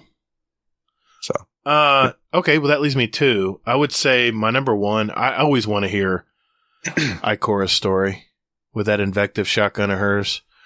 So much lore with her, how she was such a badass, kind of like how Hammercrasher's stating with Eris. But I guess if I had to pick a real obscure story, not obscure, but maybe something that I think should come to TV or a show or whatever, is the Battle of Six Fronts. I've always loved that story and the lore. Not obscure? Well, I mean, it's not obscure, but I mean, if you're not a fan of lore, most people don't know about it. It's only mentioned in lore. It's never been mentioned in a story other than in passing. Yeah, it has. In passing. It's mentioned. It's been mentioned, but it hasn't been portrayed like in a cutscene or anything. Shaxx mentions it in PvP all the time. He's like, I needed you, and I'm Titan like you at the Six Fronts. Yeah, it's like, what? It doesn't say anything about the battle. But the fact that Shaxx was all by himself out there and would not listen to Zavala and just was, I don't know, it just throwing his body out there. It just seems like that would be a great opening scene for a show. But, another thing too is the Iron Lords. I love the Iron Lord story. When they, Fellwinter. Damn Iron Lords. Fellwinter. I mean, they're just so interesting, dude. All of them are so interesting. But, that alone, you could have a series on whatever called the Iron Lords, and you could talk about each of the Iron Lords and have you'd have tons of material just there. I mean, if they can do if they can do whatever they did with Halo, imagine what they can do with actual Destiny. Do you realize nobody has watched Halo? You'd be surprised. My thought would be this. All okay. Right. Go with Shaxx at the Battle of the Six Fronts. Okay. Right.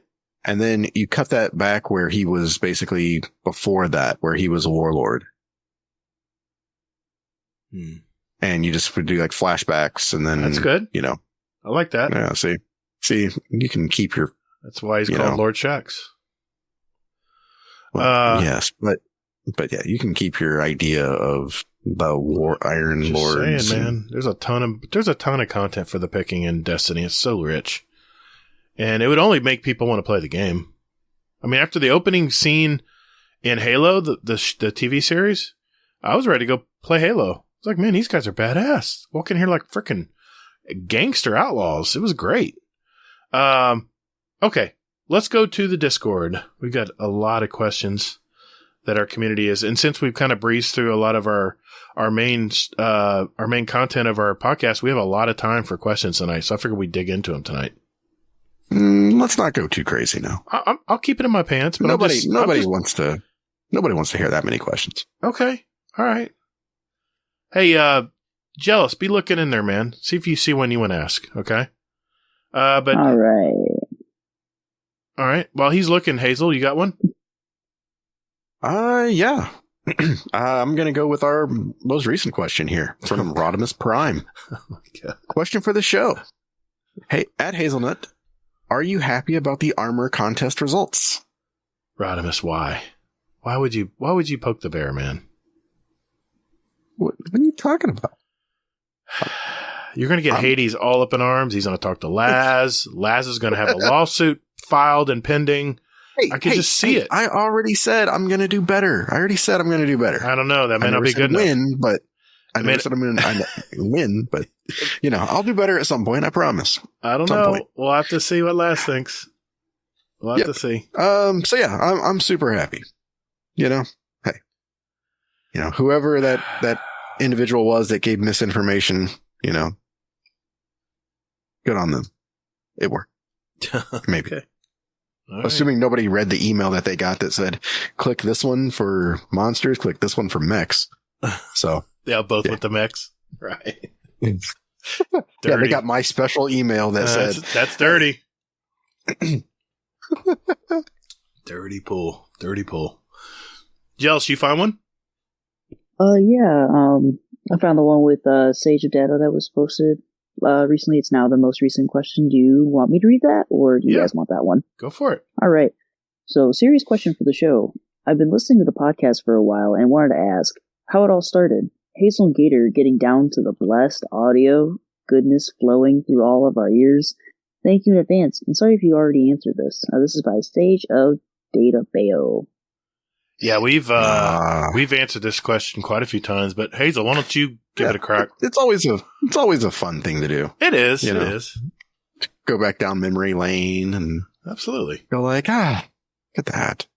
So, yeah. So, I don't even know when this whole shit started, but probably around the time of Leviathan, I want to say. Gatr had just joined the Dad Tales crew. We were all like playing in there and everything, and we never fucking conquered Leviathan, or at least I don't think I ever beat Leviathan with Gatr. I don't know, but yeah, it was. I just remember you, Garen 420, Drafty was there, Drafty a couple times, Easy, I believe, and we just could never figure out the damn Leviathan. And we all listened to the Dad Tales podcast. So that was Boost, Baroque Reaper, JC Stu, Jesse. JC Jesse. Yeah. Good guys. And, yeah, exactly. And, they were going off. They were basically taking a break and they were closing up shop and everything else. And it just happened where one person just mentioned, hey, who's going to pick up the mantle for these guys and who's going to run with it? Remember who that was? It's our youngest member of our community. Oh, you're right. Yeah. It's 15 minutes. It was, Skull Reaper. Skull Reaper. Yeah. And, I know that, Garen was actually the first one that said, you and I. Yeah. I was like, what? I was like, well, why did he say that? I think mainly because we would go at each other in the clan chat all the time. Like two brothers, we'd be like just picking at each other all the time. And I guess people picked up on raids. That. Yeah, oh yeah. We did the same shit. We gave each other shit so many times. Yeah. We don't give each other shit at all here in the podcast. So no, not at all. Yeah, no, not at all. But Garen suggested us. A couple other people suggested us too, and then we started like, is this really a fucking thing that we could do? And we started just screwing around and going like, hey, you know what? Let's give this a shot. And I was like, well, I was actually talking to another person, Easy, for our first 20-ish episodes. Mm-hmm. And I was talking to Easy about starting up a podcast.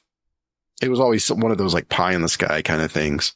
Yeah. And then with this, I was like, well, hey, I might have a third guy that's interested.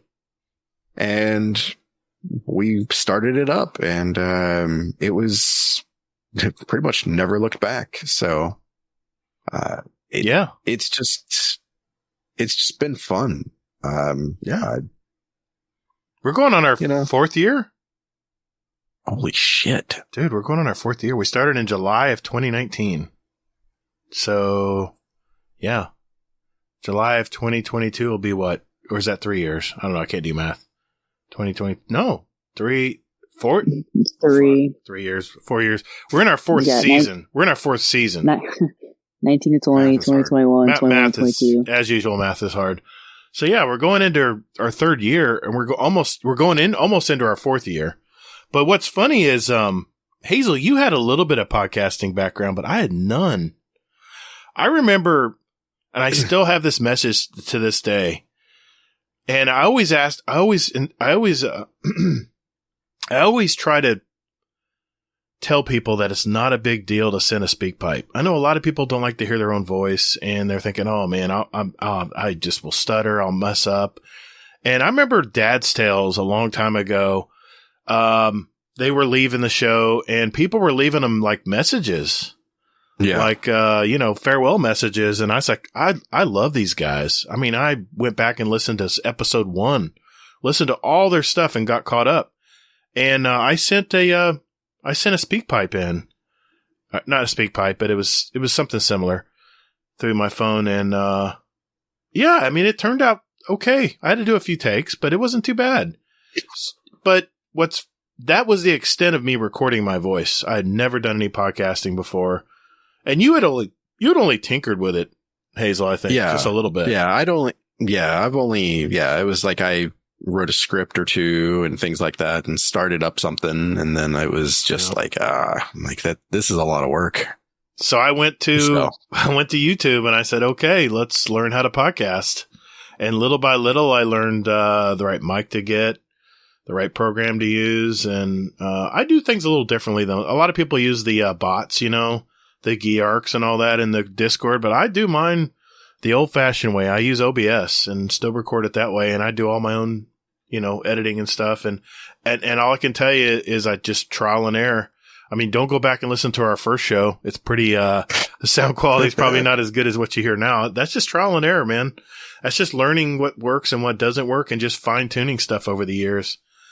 And yeah, the rest is history, man. It's been a fun ride. I mean, I look forward to doing this every week.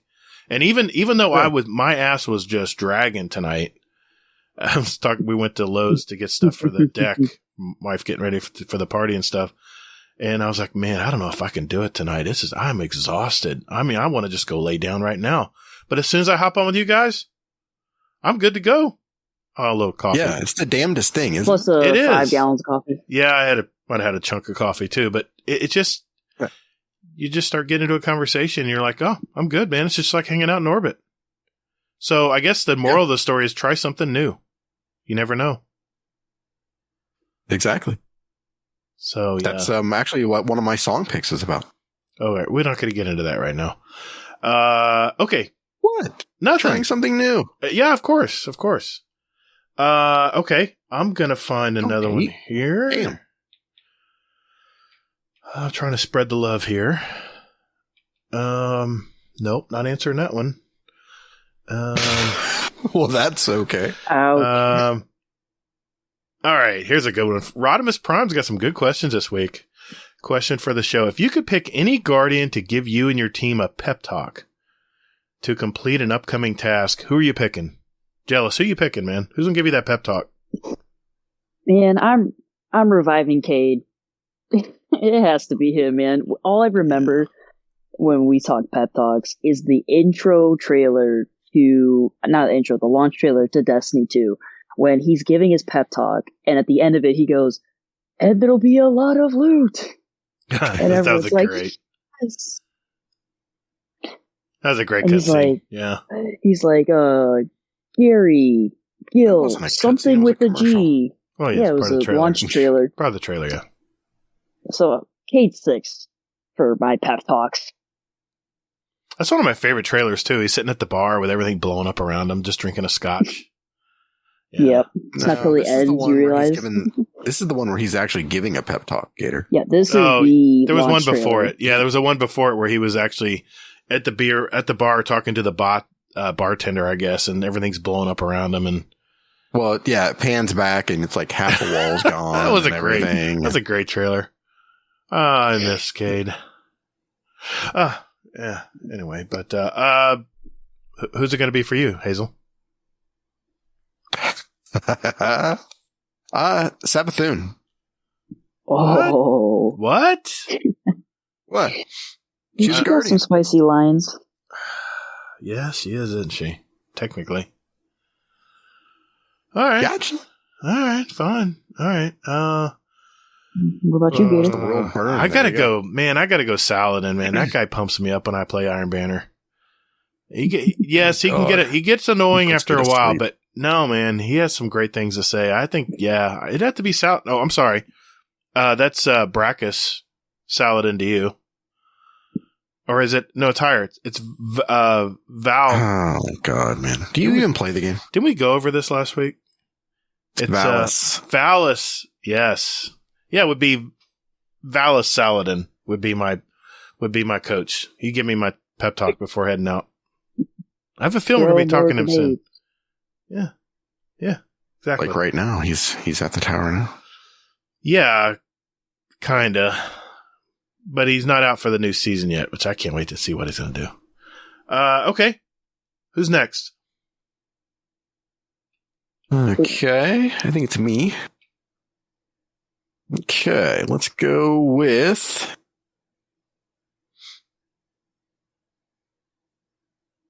Let's see here. All right, I don't want to make this the Rodimus Prime show, so I'm trying to find different questions, but damn, he has some good ones. He does. I'm going to go with this one. So, question from Lana. Question for the show. How is Burning Wing still allowed in here? Oh, great. You know what? That is a great question, Lana. And I'm just going to confer my answer to, Mr. Hazelnut here, because it was not, or I'm going to pass the buck over to, Hazel here, because I did not make this decision, for the record. So, yeah, it was all me. But there's another question here that goes right in hand with it. It says, why won't Gatr answer the above question? Well, And there we go. I think I kind of did in a roundabout way. You really didn't. I did not, for the record, I did not elect to have Burning Wing as a mod.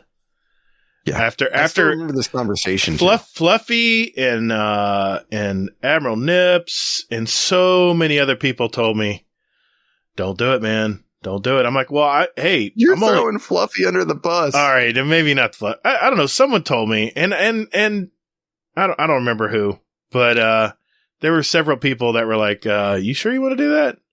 And I said, hey, I'm only one half of this Discord, so I don't make all the decisions. So yeah, this one's on you, man. Yeah. So if Fun. if you find your name is different one day, you'll know who to call. Ghostbusters. Well, those Exactly. guys too. But you might want to, Exactly. you may want to look up the guy who names himself the mod who shall not be named. We kind of don't say his name too much. If you say it 3 times, it's really bad. So don't do that. Yeah, he shows up and he's like, so yeah. Yes. Yep. Yeah, but I do remember that conversation. Yes. And I was like, what's it going to hurt? He's chaos. Sure. Yeah. Look at, he got Ban Davis in here. Oh, that's true. I like Davis. See? All right. Jealous. Let's Jealous. Gatr out of his Yay, mess buddy. he's in. What do you got for us, man? Alright, so I'm gonna reword this question a little bit. It's by Hades. It was regarding the Witch Queen drop, but we can change it. Okay. So it says, it's actually just for you, Gatr. What would you do if you got an email saying that they could add your drop-down menu, but it would delay the next expansion by a month, and there's a 50-50 shot the whole community would know it was your fault? I would say the collections tab still needs to be used in some way. So I still stand by my decision that they should do something with the collections tab. So we don't have to hoard 498 of 500 weapons in our vault even today. There should be a drop down. Just, if you've unlocked Kill Clip or Rampage, you should be able to just craft it real quick and boom, it's yours. Go. So what if they made the drop down, but it was a month delay, and we all found out that it was because of your soul? All I can tell you is, wouldn't you like to have a drop down menu instead of having it? Wouldn't that be worth a month's That's time? not an answer to the question. Wouldn't that be worth a month's time? Additional time? That's a question to my question, so that is an invalid response. All right, I'm dancing, aren't I? How would I feel? Answer. What would you do if we found out that you were the reason that it got delayed because they added that feature in? I would probably giggle incessantly like Hazel does half the time and say, oops, gotcha. Ouch. See, you know what question I would have asked there? What? I would have asked, is it good? Yeah, I mean, it's worth a month of your time. Why not? No, I'm saying, is it a good feature? Is it like well received? If it's not, then I'd be like, oh, no. Are you kidding me? Wanna... Oh, hell yeah, it'd be widely received. People are tired. People are still to this day needing the dado to come and shame them to get rid of stuff in their vaults. I mean, come on. I don't know. It's a problem, man. They have to fix this problem because we're only getting more weapons. And yeah, we have weapon crafting now, but it's only on a handful of weapons. Yes, I realize they're going to add weapons down the line, but it's still not fixing the core of the problem right now. And that's people are getting good rolls on a weapon or not getting rid of it. They're putting it in their vault for another day. That's all I'm saying. Well, yeah. I don't know. I forgot what the even question is because Gatr just talks himself in circles and I just go like, whatever. I don't care that much. So it frustrates the hell out of him. I love it. I mean, I don't mean to. And Kingsley as well. I love that Kingsley will call you out on it. By the point, I don't care. Kingsley's like, that's when he tunes in and he's like, oh, hey.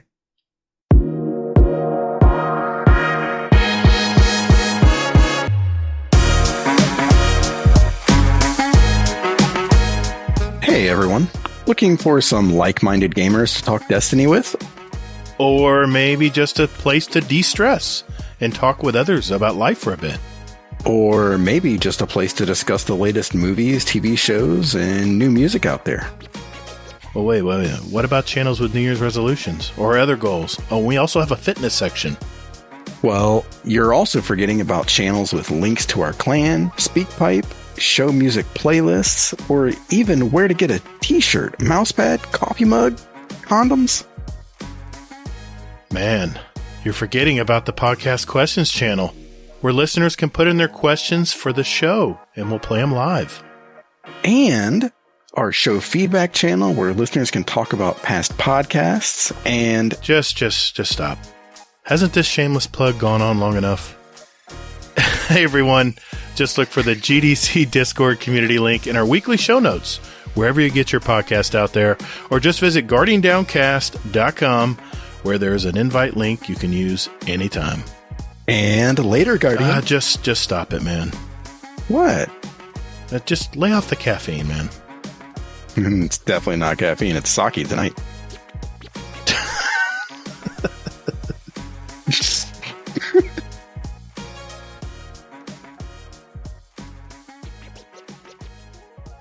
Hey, since we're on a nostalgia kick tonight, Hades had another question I wanted to ask. He goes, question for the host. Dudes, what's with the gamer tags?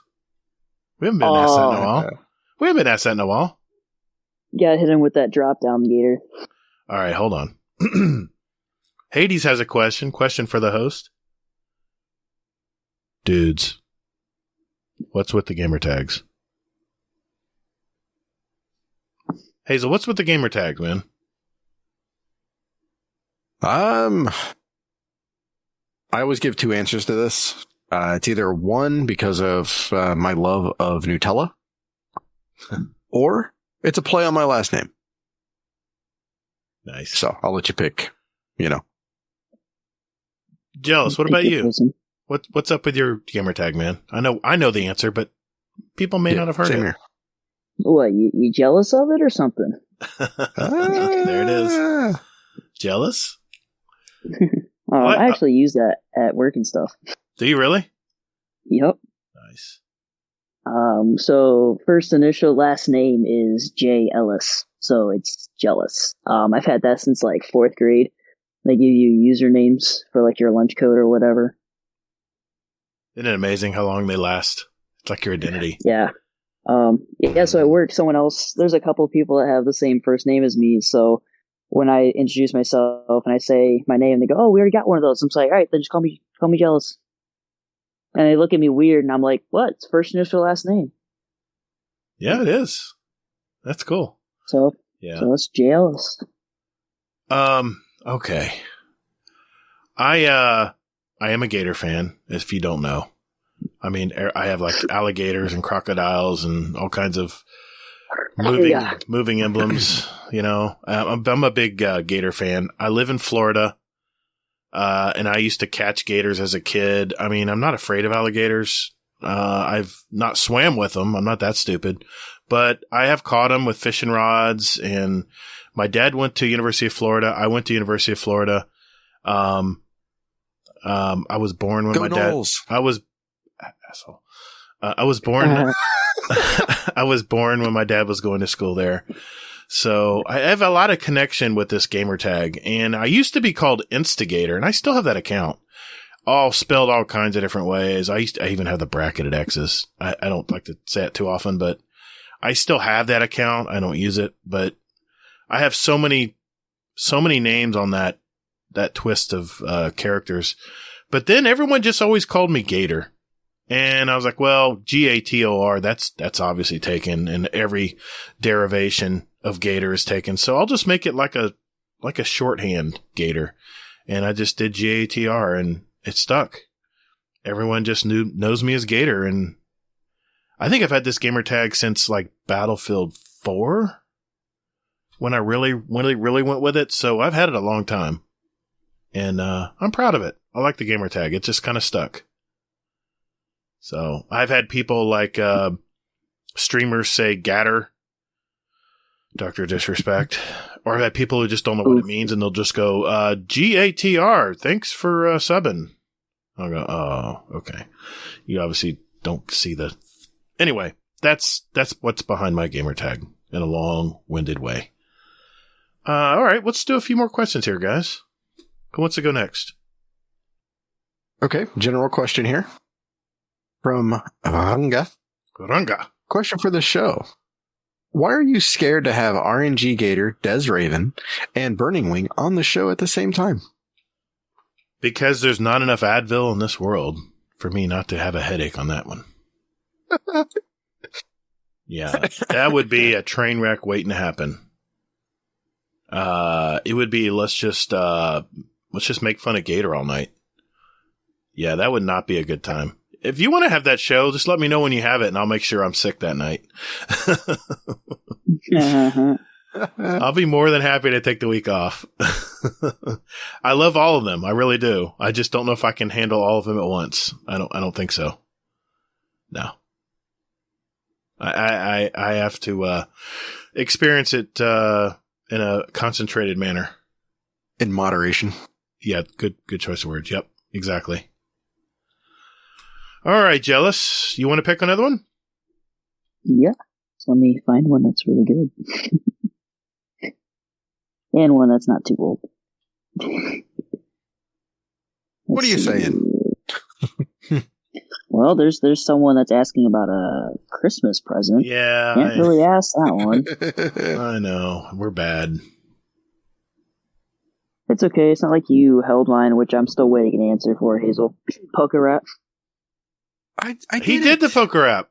We had technical difficulties that week. I mean, I mean, yeah. You know what? No. I You know blame what? the editor. No. You know what, Hazel? Go ahead, man. Just do it again. Just go ahead. A 1 and a 2 and a ready. Just whenever you want to do it. Go ahead. Okay. And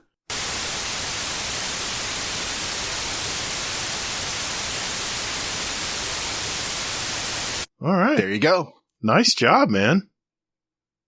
Yeah. Nice. I'm glad I waited the 3 years. Well, there you go. Just for you, Jealous. He doesn't do that very often, man. Maybe Greatly our last appreciated. show. Maybe our last show. I'll get some better stuff, and it'll actually. Whoa! record. Last show? You mean you're stopping? Yeah. Hey, you know what? No. Like, I need my Monday Later. fill. You know what we're going to do? The one from Drafty about Christmas gift. I'm going to save that one for this Christmas coming up. That's like it'll be relevant. that's a double pin message. Absolutely. It still lives and breathes. All right. I'm glad you were able to get that done for you there, Jealous. All right. Ooh, okay. Man, there's a lot of Gatr questions in here. All right. All right. I got one from Hades here. Question for the show. If you guys were in the same car, who'd be driving? And who would be in the passenger side? There is a right answer, according to him. Well, I mean, we know what the right answer is, right? I'm gonna say Hazel's driving and Gator's got the tunes. oh God, I'm pretty much a control freak when it comes to driving, so I'm walking. I think I'd be driving because I'm a good driver. When I'm in a good mood. So the It next always spins bothers match. me when people say they're a good driver. He talked about cutting somebody off and getting No! his hood pissed on. And No, stuff like that. that was an accident. So yeah, good driver. Yeah. I'm sold on that. I don't know. I don't know if I trust the hazelnut driving. I don't know. What are you talking about? It's just a bunch of like me flicking people off and yelling at people. That's and we about get it. shot. I mean, yeah, man, I could see that happening. Yeah. All right, how about I just drive and you two sit in the back seat? You know what happens when you flip off someone when you're driving in Florida? You get shot. Don't do that. Oh, Don't do that. What about cutting somebody off and having them piss on your hood? I guess that's like a close call. So yeah, I'm telling you, man, I got to share this. Chubby Wizard was driving. He had a rental car. It broke down actually when he was down here in Florida. And I've never heard of that happening because rental cars are fairly new vehicles. But he said, dude, what is up with the traffic here, man? These people are crazy. I said, man, you got people from New York. You got people from Puerto Rico. You got people from Miami. Other people. You got people from the woods, the hillbillies. You got so many different kinds of people driving on the road. I remember I went to Indianapolis one summer and everyone was driving like Farmer Ted. I'm like, what the hell? This is like 1957, man. I said, everyone's driving. Everyone's so nice on the road. What the hell? Everyone's even following at a safe distance. They're not riding my ass. What the hell is going on here? I feel like I was on a time warp. And then I go back to Florida and I'm like, just go around. I'm telling you, man, you have to have a really thick skin to drive in Florida because people will really push your buttons. They really will. Road rage is not good to have in Florida. Just letting you know. You got to learn to temper it. How'd we get on that subject? Jeez. We were talking about car, and I was going to drive while you two sit in the back. That's probably a better answer. That's probably the best way to. One of us would have to be in the passenger seat. I don't think we could be in. No, we couldn't be sitting in the back together. No. We'd be. No. Someone's If you gonna guys get go into hit. a fist fight, you better be in the back seat. Someone's I'm not gonna get getting slapped. hit in the crossfire. I don't know what you're talking about. All right. I'm looking at the clock here. How about one more each, guys? We'll call it a night. All right. Okay. Damn it, Rodimus. Stop asking good questions. Skipping you again. Ouch. No, it just means we'll answer it next week. Yeah. I mean, yeah. Okay. Hades. Same thing. So many damn good questions. Yeah, he's got some good ones. Okay, I'm going to go with this one from Joker. What are some favorite Easter traditions of the hosts and guests? Good question. Easter traditions, Jealous? So, growing up, we had a big, I've grown up in like boathouses all my life. It's kind of like in the family to be on the water. And the one boathouse was like a big one for most of the family. We would wake up and we would have Easter egg hunts within the house. And before you could start searching for eggs, you had to find your basket. So, if you didn't find your basket, you were missing out on eggs. So someone would get a big head start on you if they had their basket. Exactly. Oh my God. That'd be crazy. We at least got our basket handed to us. We're like, okay. Yep. Nope. They're like, all right, go ahead, go search. And you couldn't tell the other person where, like, if you found their basket, you couldn't be like, oh, I know where yours is. Oh, kept secret. Wow. I have so many great memories of Easter. Easter was a big deal for my family, and my parents were always awesome when we were younger. Obviously, we'd have the whole family, cousins, brothers and sisters would all come over, and we would do a big Easter egg hunt. And we still continue that tradition with when we used to have younger kids.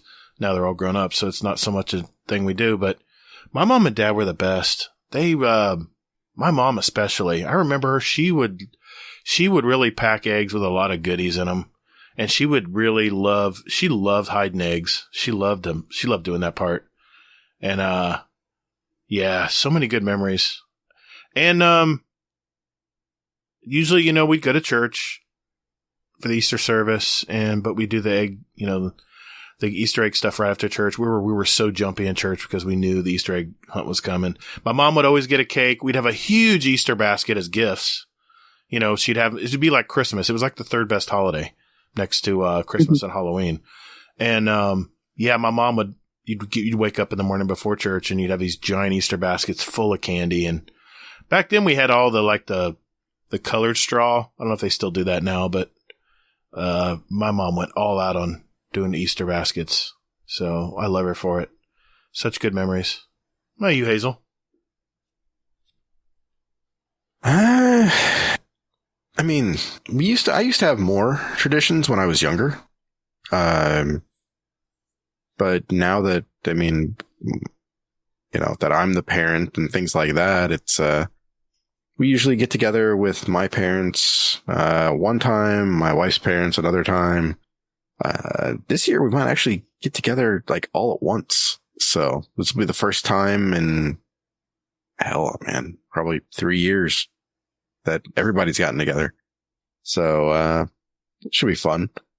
But, aside from that, well, I guess I can say this. We, accidentally started a tradition with my daughter.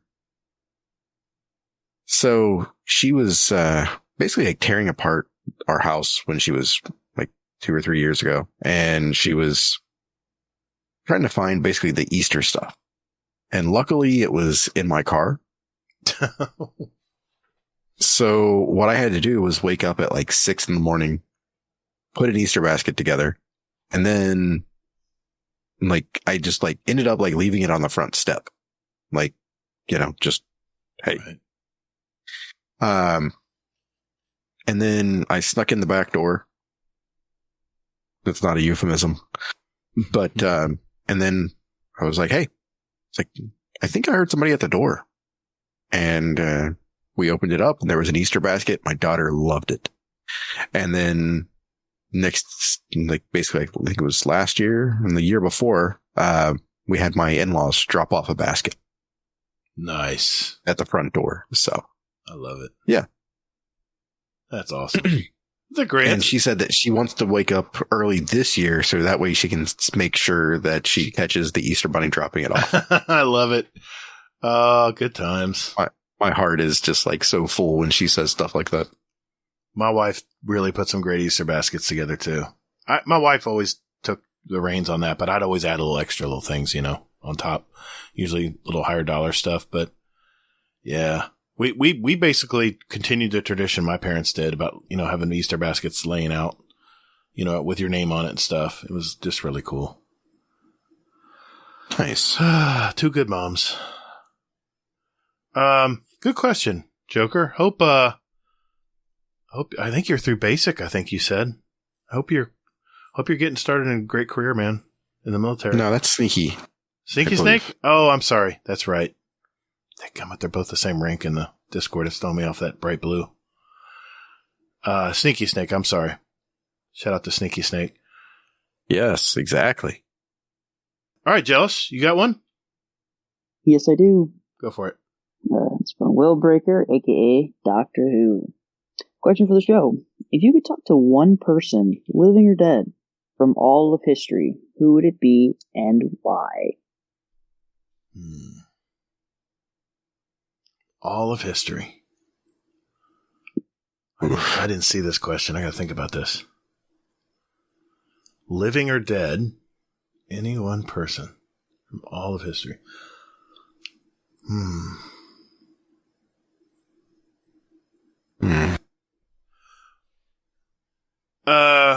All right, I'll start. And I'm the old guy in the group, so I guess I'll go with the older reference. Most of you guys don't know about, but I would say FDR. Because I can't imagine. Hear me out. I can't imagine, with everything that's going on in the world right now, I can't imagine what FDR was thinking with the movement of the Nazis, taking over Europe, marching across Europe. And here's a guy that is in a wheelchair as our president. He's the one that actually started also so many things in our nation, like the highways, the highway systems, rebuilding all our highway systems, having a big work program once everyone came back from the war. I like I said, this guy's done so. I would say, if look at all the presidents, this is probably the most important president in our history of the United States, because he really pivoted from a really dark place and really put the country in a really great direction. At least that's what the history books tell me. So I know that's even being questioned these days, but yeah, I would like to know what was on his mind, how he was thinking about all those challenges that hit him all at once in his presidency, his two presidencies. So yeah, that'd be my answer. I went the political route. Where are you guys going? Hazel, you got An one? answer? Yeah, I do. So, fun fact, I have fallen down a YouTube rabbit hole of late. And I've started watching, it was funny. So I've started watching Russell Brand on YouTube. I've watched some of this stuff too, yeah. And it's the funniest thing because I messaged a couple of UK people and I'm like, is he for real? Or is this all for show? Mm-hmm. Because I'm used to Russell Brand, the comedian that's crazy and out there and everything else. I was like, when the hell did he get like serious and fucking, this new Russell Brand 2.0 thing? And basically the response was, yes, this is serious. And I was like, huh, okay. Apparently he got divorced and he became more aware of stuff. So I was like, wow, I never would have known. So yeah, that'd be my answer, because I'd like to hear more about him and that kind of thing. Yeah, he seems like an interesting dude. Yeah, I'm still like, the jury is still out in my opinion. I'm like, is he for real? Can I Is he change not? my answer?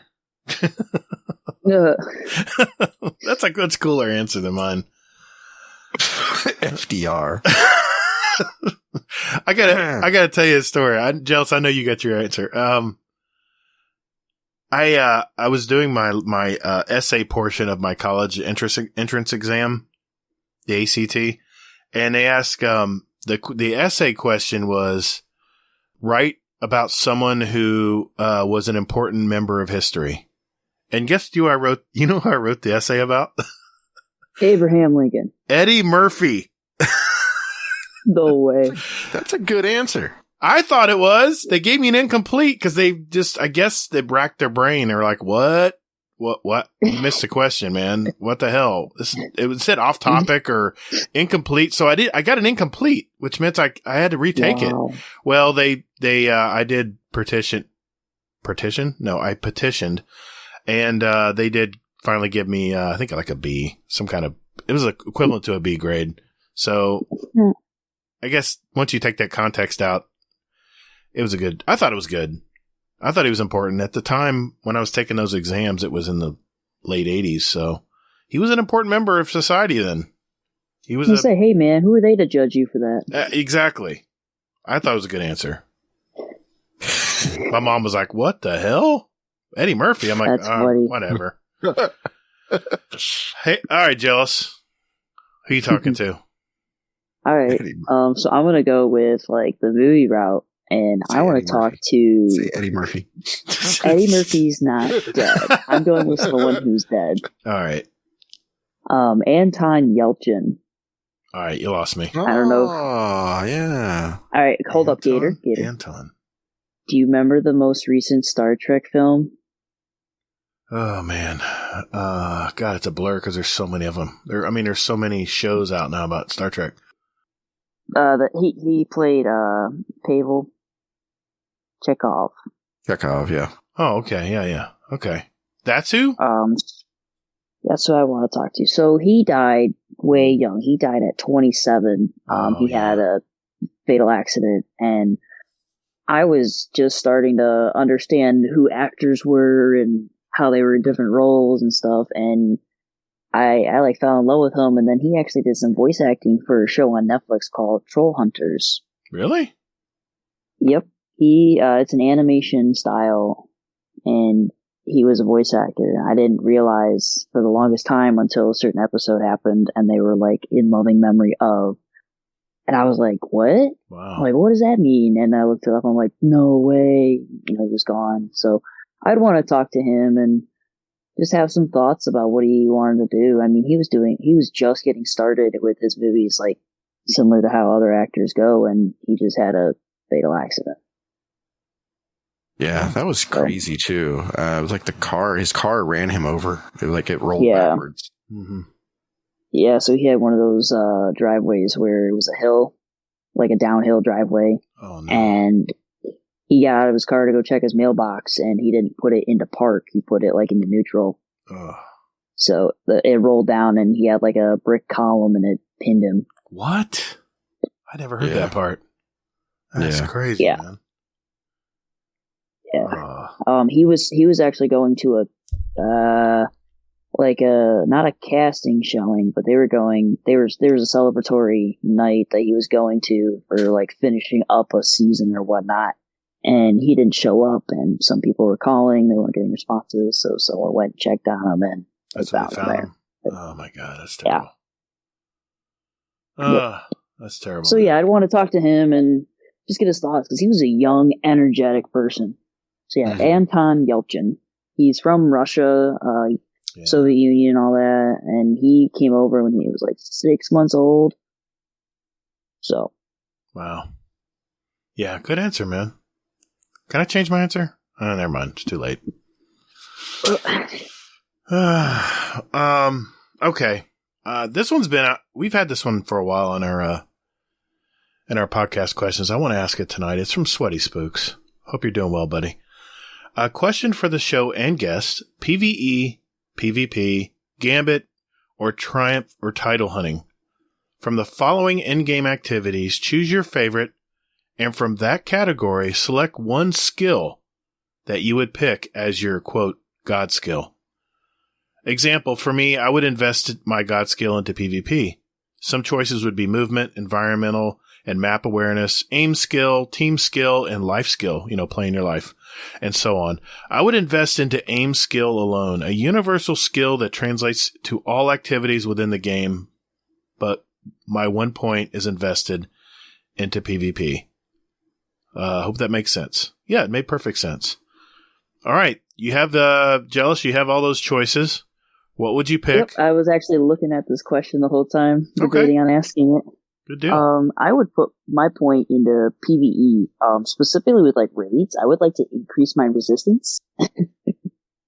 Take a couple more hits to survive and do mechanics properly. Yeah. Okay. Good answer.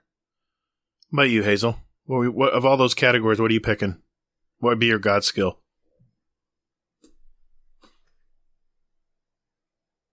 I'd probably have to say PvP too. Yeah, you've been really investing into that lately. And I've been going the other direction. Yeah. Well, it's because I've been, into, the other side for, the PvE side forever and a day. So. Yeah. Yeah, you've been really doing good with the scrims and stuff. Yeah. Yeah. Yeah, I appreciate the scrims. I really do. What skills would you be working? What would one skill? What would you want to work on? He mentioned aim. Yeah, he mentioned aim too. Aiming is important, man. That's why there's aim trainers out there. I got one. What is it? It's called Tarkov. Yeah, that's a trainer, so to speak. It's not forgiving. It's unforgiving. Yeah, it's not forgiving at all.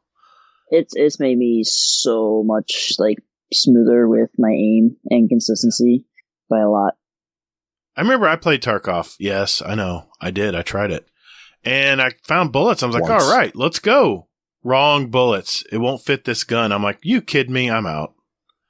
You got to it just was so monotonous. I mean, they broke it down into such monotonous mechanics. It just, I don't know. It lost me. Just not my kind of game. Okay, for me, I tell you, man, I've got to go with what I'm really loving right now. And it's something I really never really dove into until this season. It's probably why I'm doing more PvE than ever now.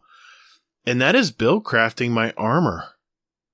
I have been more invested in learning every aspect of my armor builds and my weapon builds and having that synergy.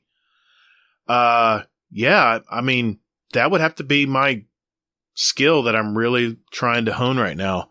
In whether I'm doing a GM with Hazel or whether I'm just jumping into doing some solo stuff, whether it's something on the Throne World or, I don't know, even raiding, being able to increase my damage to bosses and stuff, depending on what my role is. So yeah, that would be mine, is build crafting. I am loving the direction Destiny's going with build crafting. So yeah. Good question, Sweaty Spooks. Thanks for that, man. Sorry we just now got to it.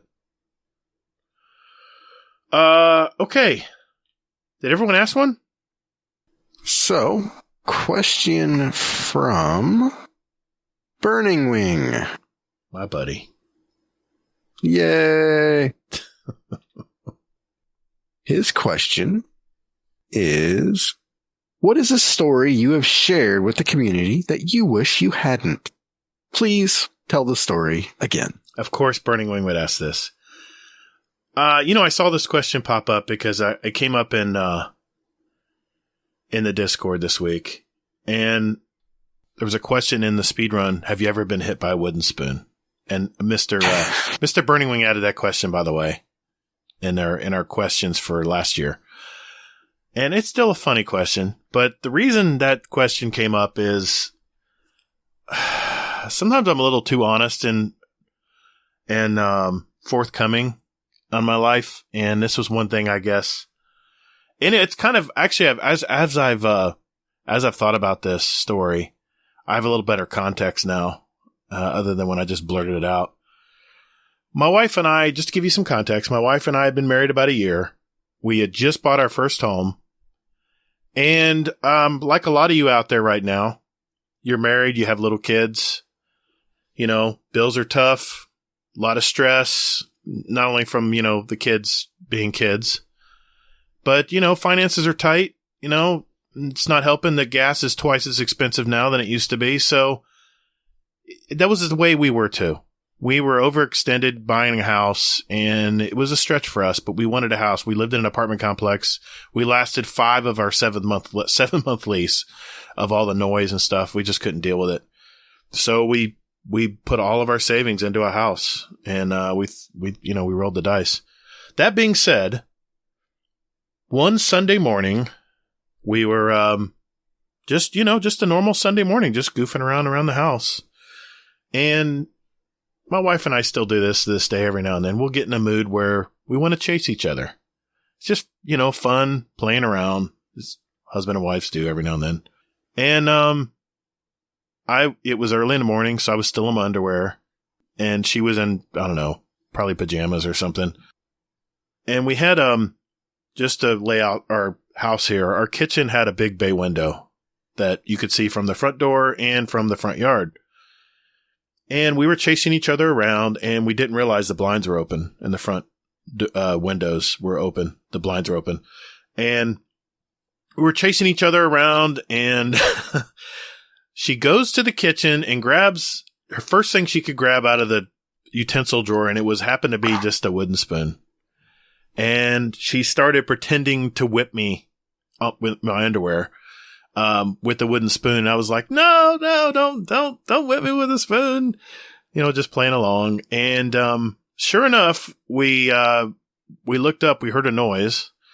We looked up, and, the Jehovah's Witness, 2 older ladies and a young little boy were there at the door about to ring the doorbell to witness. And, here we are in our underwear, whipping each other with a wooden spoon. And, probably most of your life you would go, oh my God, you'd be appalled, right? You'd be like, oh my God, I'm so embarrassed.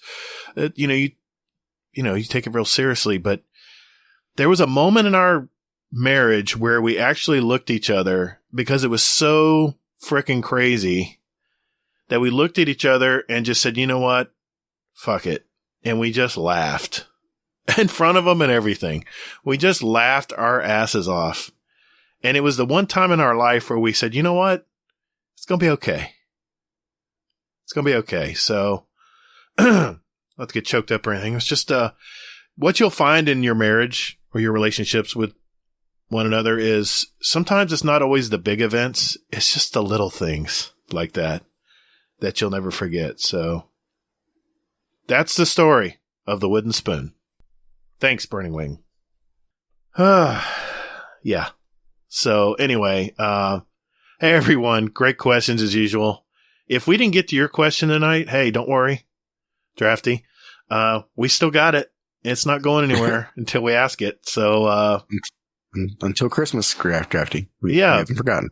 We haven't forgotten, man. It's still there. So yeah, thank you for sending the questions in to us. I love talking about, our getting hit with a wooden spoon.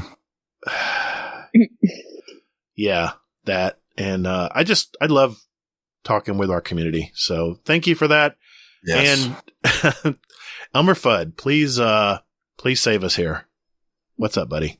Guardian Downcast. Guardian Downcast. Yeah, Guardian Downcast. This is an intro. Guardian Downcast. Guardian. Not copyright. Guardian Downcast. Guardian Downcast. This is an intro. Not copyright. Guardian Downcast. Yeah. Guardian Downcast. This is an intro. Guardian Downcast. Like Scoop, he's got Not the copyrighted. replay. That was great times. Great times. That was from one of your last shows we were on when you were with us. Yes, it was. Yeah. Okay, folks. This is the last segment of our show. This is where we like to pick our songs for our award-winning Guardian Downcast show playlist. Just a little sample of what the two of us and Jealous here want to listen to. And we invite you to listen to it as well. Just search for Guardian Downcast show playlist on Spotify. And we have the iTunes link as well for all you Apple folks out there. It's all in our show notes if you ever want to find these playlists and follow along. We now have 967 songs representing all of us and all of our past guests ever since, like I said, July of 2019 when we started this little segment. Jealous, what do you got for us tonight, man? Hey, I got some songs for you. Got some songs? I got some songs. So the first one is an oldie that got remastered. I'm going to say oldie because I wasn't born yet. Sorry. It's Wasted Years by Iron Maiden. Oh, Uncle Scumdad's going to love you. Yeah, so story behind this song. I was at a bowling tournament shortly after I got my pinky semi-healed. And one of my bowling guys from another league was there, and he was just jamming out on the speaker, and this song came on, and it just got me into a mind state, and I got like 5 strikes in a row, and I was like, yo, I'm like, I know this song. Like, I know it's Iron Maiden. I'm like, but what's the song name? And he's like, oh, well, it's Wasted Years. I'm like, no way. And he's like, yeah. And I'm like, oh my God, that's amazing. So it kind of was like my theme song, my walk-up song for that weekend. Nice. Always good when you get in a nice mindset. Do you say you wear an earbud in when you bowl? No, I don't. This guy just had a speaker just sitting on the table. Oh, nice, man. I wear earbuds every now and then. It's really cool to have those on. I can't bowl with stuff in my ears. I kind of like need to have that surrounding. Like whether it's open bowling and then there's little kids, I need to be able to hear out of both sides of my ears. That's true. Helps with like balance, equilibrium, and all that. Yeah, but bowling alleys can get really loud, man. It gets drowned. It just drowns you out after a while, especially when you've been doing it a while. Cool, man. Yeah. What's your second song tonight? The other song, we got a couple in here from this band. This is from Skillet. The song came out in 2019, and I actually just recently started listening to it on like Spotify Skillet Radio, and it's called Anchor. Kind of a slow start at the beginning, and then it kind of just goes into a nice melody. I really recommend you give it a shot. Okay. Good picks, man. Good picks. All right, Hazel. What do you got this week, man? All right. My first song, it is Pacify Her by Melanie Martinez. This was just a nice, kind of emo kind of song, and it just hit me in all the right places, so I just had to add it. I listened to it tonight. It's a pretty fresh song. Yeah. That's a good song. Okay. Right. And then my second one is from a band, and I had to add it because it was in Tokyo Vice that I've been watching. Oh, that's got to be on my list, too. I forgot about that show. Oh, super good. HBO Max. And, yes. And it's basically it changes your outlook on this song. So yeah. And it's I Want It That Way by Backstreet. I don't know how that's not in the playlist already. Backstreet Boys. Hey. No, wait good. You watch the show. It gives it a new meaning. Okay. Fair enough. My wife looked at that song. She goes, "Oh, gross." I'm like, okay, he's probably got a different context here. Yeah. All right, I'll have to give it a chance. I'll watch the show. Now I'll be looking for it. Oh, it's really, really prevalent in the show. So. Okay. Good to know. Let's see. First, my first pick this week, I found this little song from my early years as being a dad. It always put a smile on my face. It's a group from LA. They started up in the alt rock scene in the 90s, and they've only released 2 albums. They disbanded in 98 actually, but they have recently reunited, and they're actually working on new material for 2022. The band is Pornos for Pyros, and the song is Pets. Just a little quirky song. Something different to throw in the playlist this week. And my next pick, we had RushJet on last week, and he told us about a Pink Floyd tribute band that we may like. Got me thinking. I know another tribute band that I just loved that honored Pink Floyd as well. This was a psychedelic band from Oklahoma City, Oklahoma. They started in 1983, so they've been out a long time. The band's won 3 Grammys for Best Rock Instrumental Performance. The album I chose from this song is off their 13th studio release. You ready for this title? The Flaming Lips and Star Death and White Dwarfs with Henry Rollins and Peaches doing the Dark Side of the Moon. This is basically a track-for-track cover of the Pink Floyd's Dark Side of the Moon album, which was recorded with Star Death and White Dwarfs, and features the guest appearances from Henry Rollins and Peaches. The song I chose is actually one of my favorites from them. It's called Brain Damage, and everyone knows the song Brain Damage, but this take is really different. It's really cool. And it does feature Henry Rollins, mainly. Really, really creative take on Dark Side of the Moon. So I thought since we're talking Pink Floyd last week, I'd throw that one in there. All right, announcement time. A little housekeeping here. Hazel, start out with your announcements for this coming week? Yeah. So, all right. Okay, so first and foremost, your boy Hazel was busy today. He got in trouble. And you're welcome. Uh-oh, what'd you do now? So, it's okay. I'll live, I promise. I've got big shoulders. I'll carry on somehow, some way. Oh. But I have gone ahead and posted raid nights and scrims for pretty much up until next season. Oh, you have been busy. Exactly. So, if you have a question about when they are or something like that,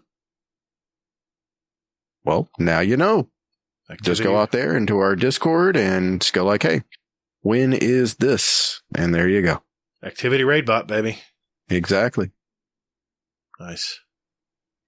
All right, cool deal, man. So I know you were sick last week, so we were and it was Iron Banner too, so it was kind of tough to put scrims together. But you guys still had a little mini scrim going on. I think you guys did Rumble. Yeah, it was. I heard highlights of that. It was something. All right, I'll be honest. I heard the highlights from Monkey.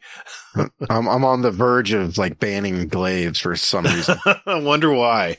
Jeez. Oh wow. Okay. One thing I wanted to mention is, tell you what, it's turned out to be a great show tonight. I love Jellis coming back. We had a great talk, great discussions tonight, great community questions. I didn't really know what to expect tonight, and I'm just kind of glad the way the show turned out. It's really nice. But I did want to mention the first Friday of May, that's May 6th, by the way, we're going to have a community cast. This is where it's open to anybody in our Discord that wants to stop by and say, hey, we've already got quite a bit of people that want to be involved in this that aren't in the clan. So we do ask that you DM myself or Hazel. Let us know if you're interested in participating. And you might, roll it where we have people coming in and talking, and then we'll roll in another group maybe. We'll just have to see how many people are actually interested and go from there. But, we talk to these people in our Discord every day. Now we get to hear their voice. So it's going to be pretty cool. So that's the first Friday of May 6th. So if you're interested in doing that, you got to let me or Hazel know about it beforehand so we can plan how we want to structure the show.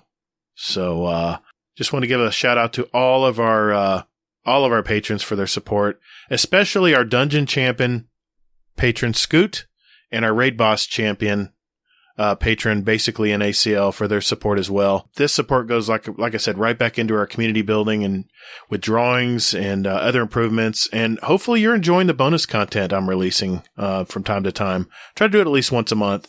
We do this podcast for the love of the game and, more importantly, for all of you that listen. So thank you very much. So if you've received any value from our podcast today and are interested in supporting us, just check out patreon.com/support Guardian Downcast. And you can join, our patrons group for less than a Twitch or YouTube subscription. And there's some cool benefits. You get a special gold badge in our Discord. There's also a private Discord channel to chat in, so we can make fun of Gatr. What? Wait, who wrote that? So anyway, thank you to all of our awesome members. You know who you are out there. And, speaking of drawings, I'd wanted to reiterate that we now have something we're going to try called Question of the Month. And this is the question of the month for April. We're going to have a drawing at the end of this for a $25 Amazon gift card, US dollar value only. Sorry, UK. But every month, I think we're going to try to ask a question to our listeners. And this is the question for the month for April. What do you think the next seasonal story will be about? This season, we've kind of witnessed a story between Cato, Lord Saladin, and the Crow, and, figuring out everything with the Light-Bearing Hive. What do you think will be involved in next season? Where do you think the story arc's going to go? Who do you think is going to be involved? Let us know what you think, and we'll need your answers via SpeakPipe, by the way, at speakpipe.com/Guardian Downcast, all one word. We'll need these recordings or voicemails by April 27th. And like I said, this will be on episode 145. Hazel and I, and maybe even our guest at that time, we're going to draw a name out of those entries, and someone's going to win a $25 gift card. So hopefully it'll be you. So don't procrastinate. Get your answers in. Let us know what you think's going to come into the season next season. I said that wrong, but I don't care. Again, speakpipe.com/Guardian Downcast.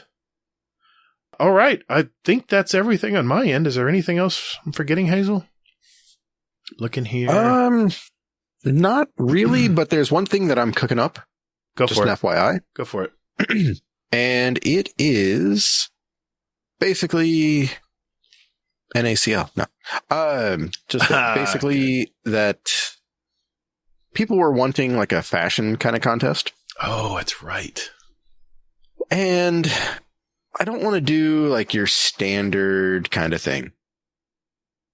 So my thought is, why don't we put a twist on it? So, there'll be more coming with that. The beginning of the month, I will talk about it. Oh, little tease. Okay. Yes, exactly. So it'll be a fashion contest, but there's going to be a stipulation. Oh, okay. I can't wait for this. All right. Very cool. All right. Well, guys, that's a wrap. Another episode in our collection. For our listeners out there, we have 142 other episodes with interviews from gamers all over our community. So take a look at those, especially if you're just finding out about us. The website is almost done. I need to get Hazel's final approval on it before we release it and it goes live. It stinks. We're working on it. We're working on it. We still got some things to do. But it's got a lot of cool little twists and little features. I can't wait to show you guys. So if you like what you hear tonight, tell a friend about us. Tell another Destiny fan out there that may like a Destiny podcast, especially while they're trudging away at work out there. So thank you very much. And Jealous, thanks, brother. Thanks for coming on tonight. How's the port? You still on the porch? Oh, yeah, I'm still on this porch. Oh, wait a minute. Yeah, I'm enjoying this rain. Hold on. What's the weather report over there? Give me a quick second. I pull up my phone. I'm not sleepy, just groggy. There's a difference. It is 48 degrees right now with a nice drizzle. Very nice. Elmer Fudd, we have 68 degrees and clear skies, brother. Clear skies tonight. It's really nice out. Hazel, what's going on at your house, man? It is 56. Not bad. Not bad. Clear skies or what? A little bit of clouds? Cloud. It's Ohio. It's Ohio. So, yeah. Beats you to it.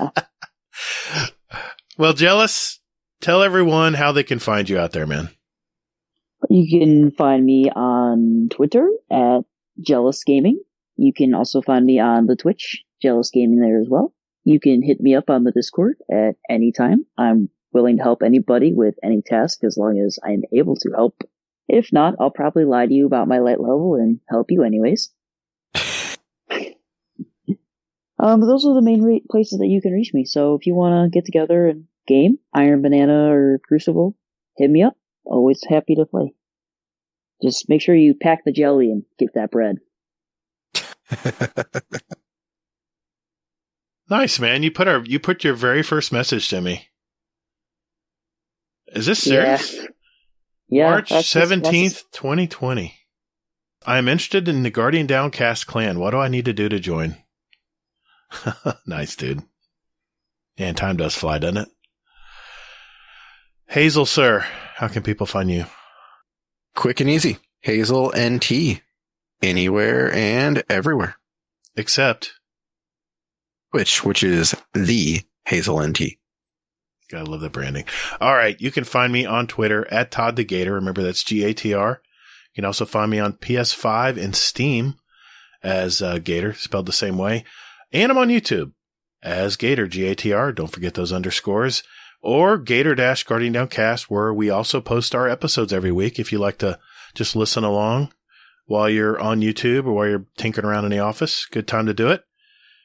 We have all the other stuff too. Just check out our show description.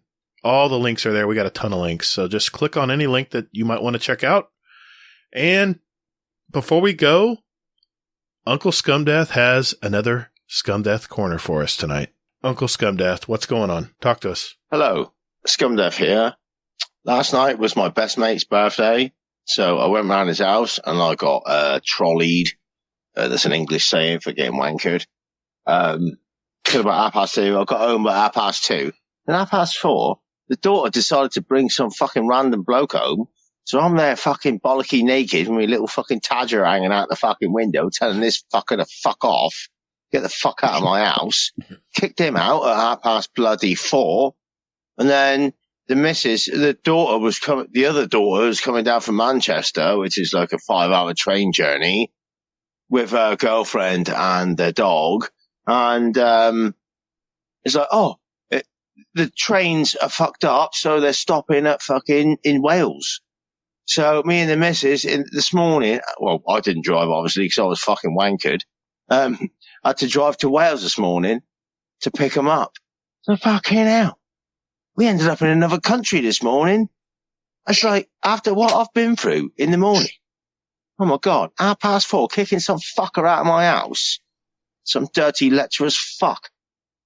And, I'll tell you what, you can't write this shit. I don't know. Well, everyone's home now, safe, and this just, you can't write my life, dudes. I'll tell you that now. I love you all. Stay safe. Oh my God, don't have kids. Fuck's sake. I just want to know, what are you doing naked outside, man? What are you doing? I don't think I've ever gotten that drunk. I don't think he was naked outside. I think he was naked like. He was in his own house. He was in his house. Gotcha. He says around the house. I thought he was outside. And then he caught the other guy, I think he said, sneaking in through the window. Oh my God. So that's when he was like, I'm kicking him out and I'm naked in my own house, kicking some guy out the window. His little tallywhacker. Awesome. Awesome. You never disappoint, Uncle Scumdeath. Thank you, brother. Hey, everyone. Continue to be safe out there. And more importantly, hey, take care of one another. The weight of the world was on your shoulders, and still you triumphed. Marvelous. Thank you all so very much for listening. And later, Guardian. Get toddled. Like, Scoob, the episode's over.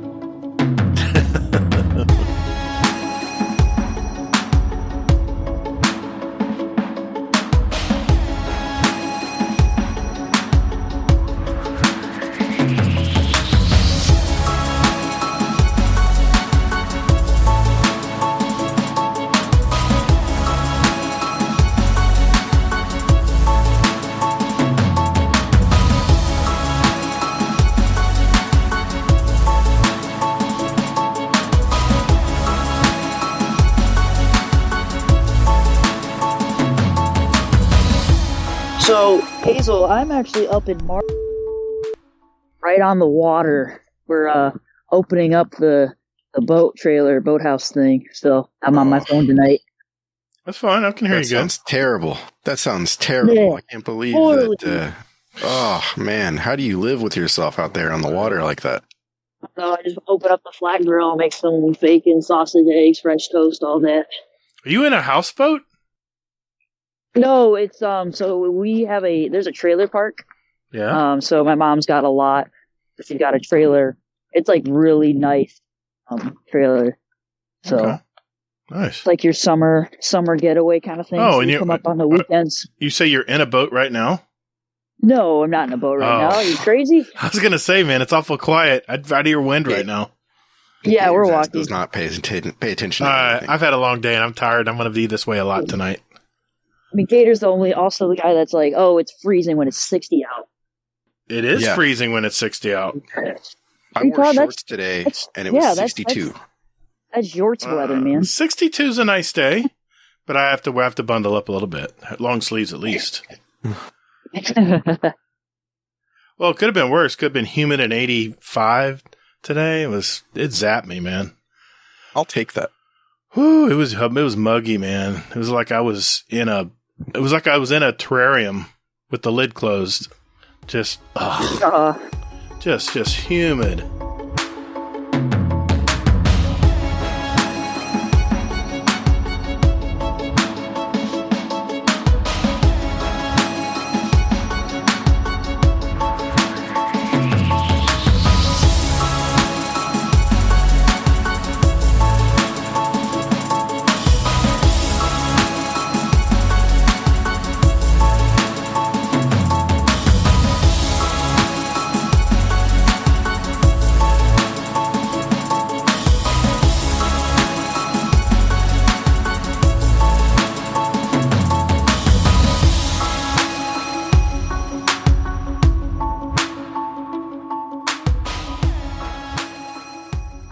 What you guys are telling me is to stay single for a little bit longer.